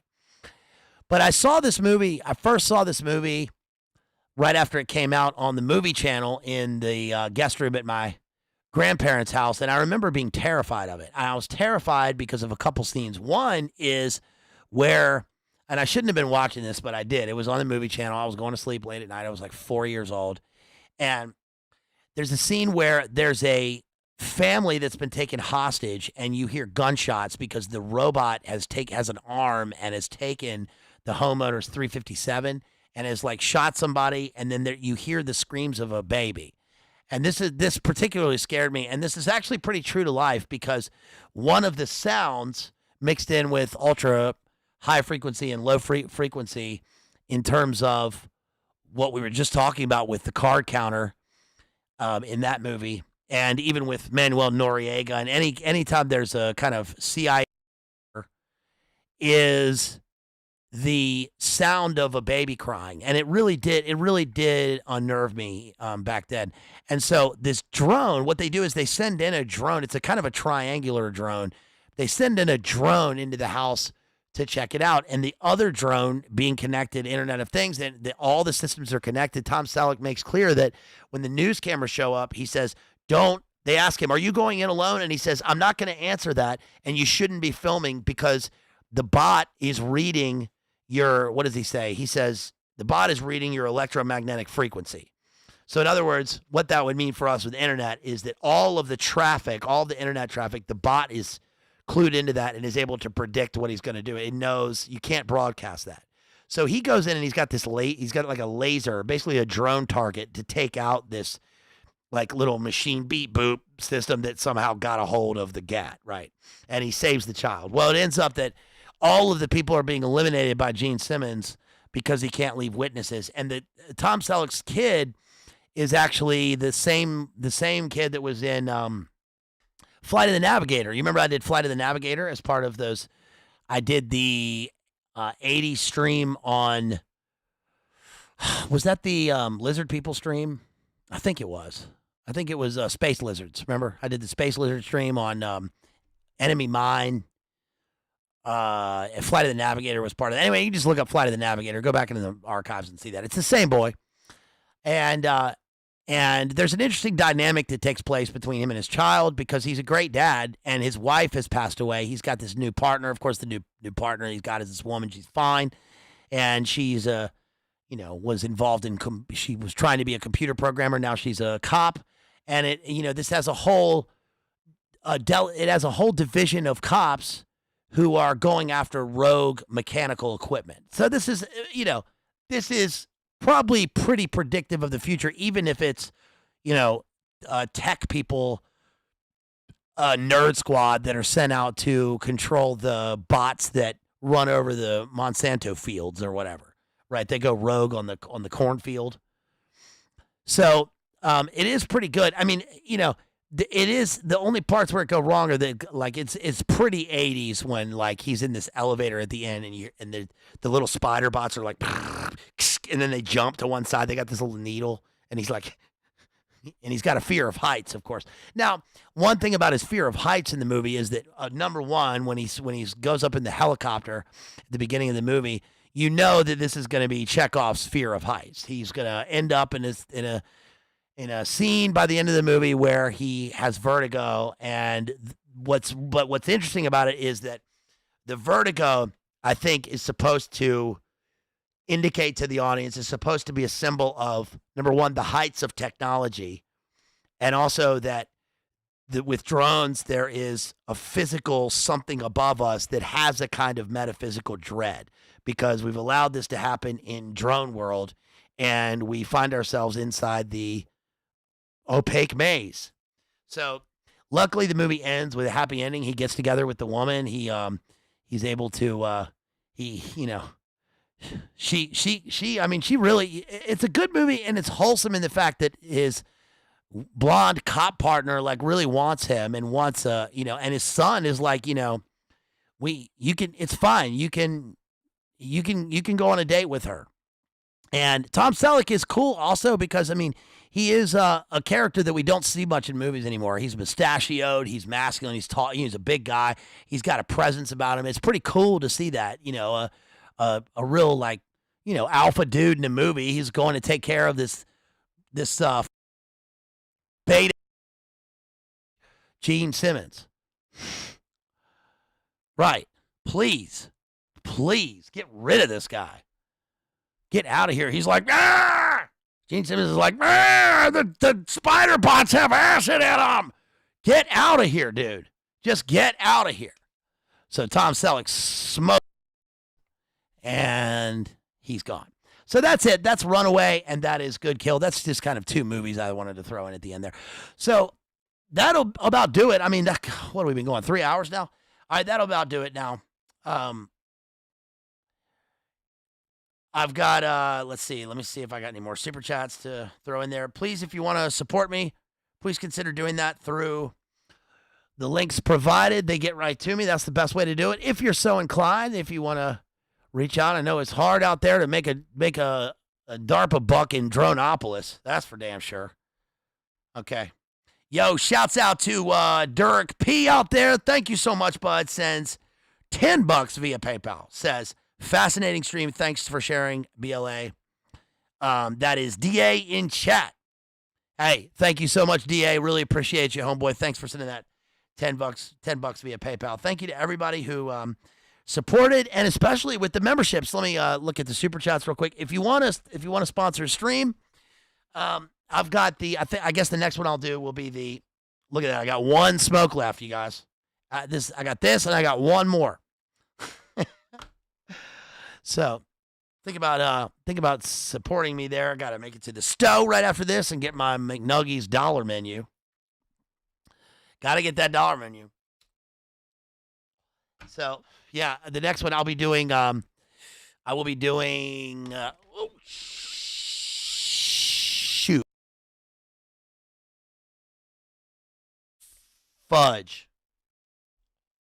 Okay, well that's a good time because I just knocked over. Look at that! I just knocked over my drink right there. You know why? Because I didn't have any more Red Bull. Hold on, I'm gonna get off here, you guys.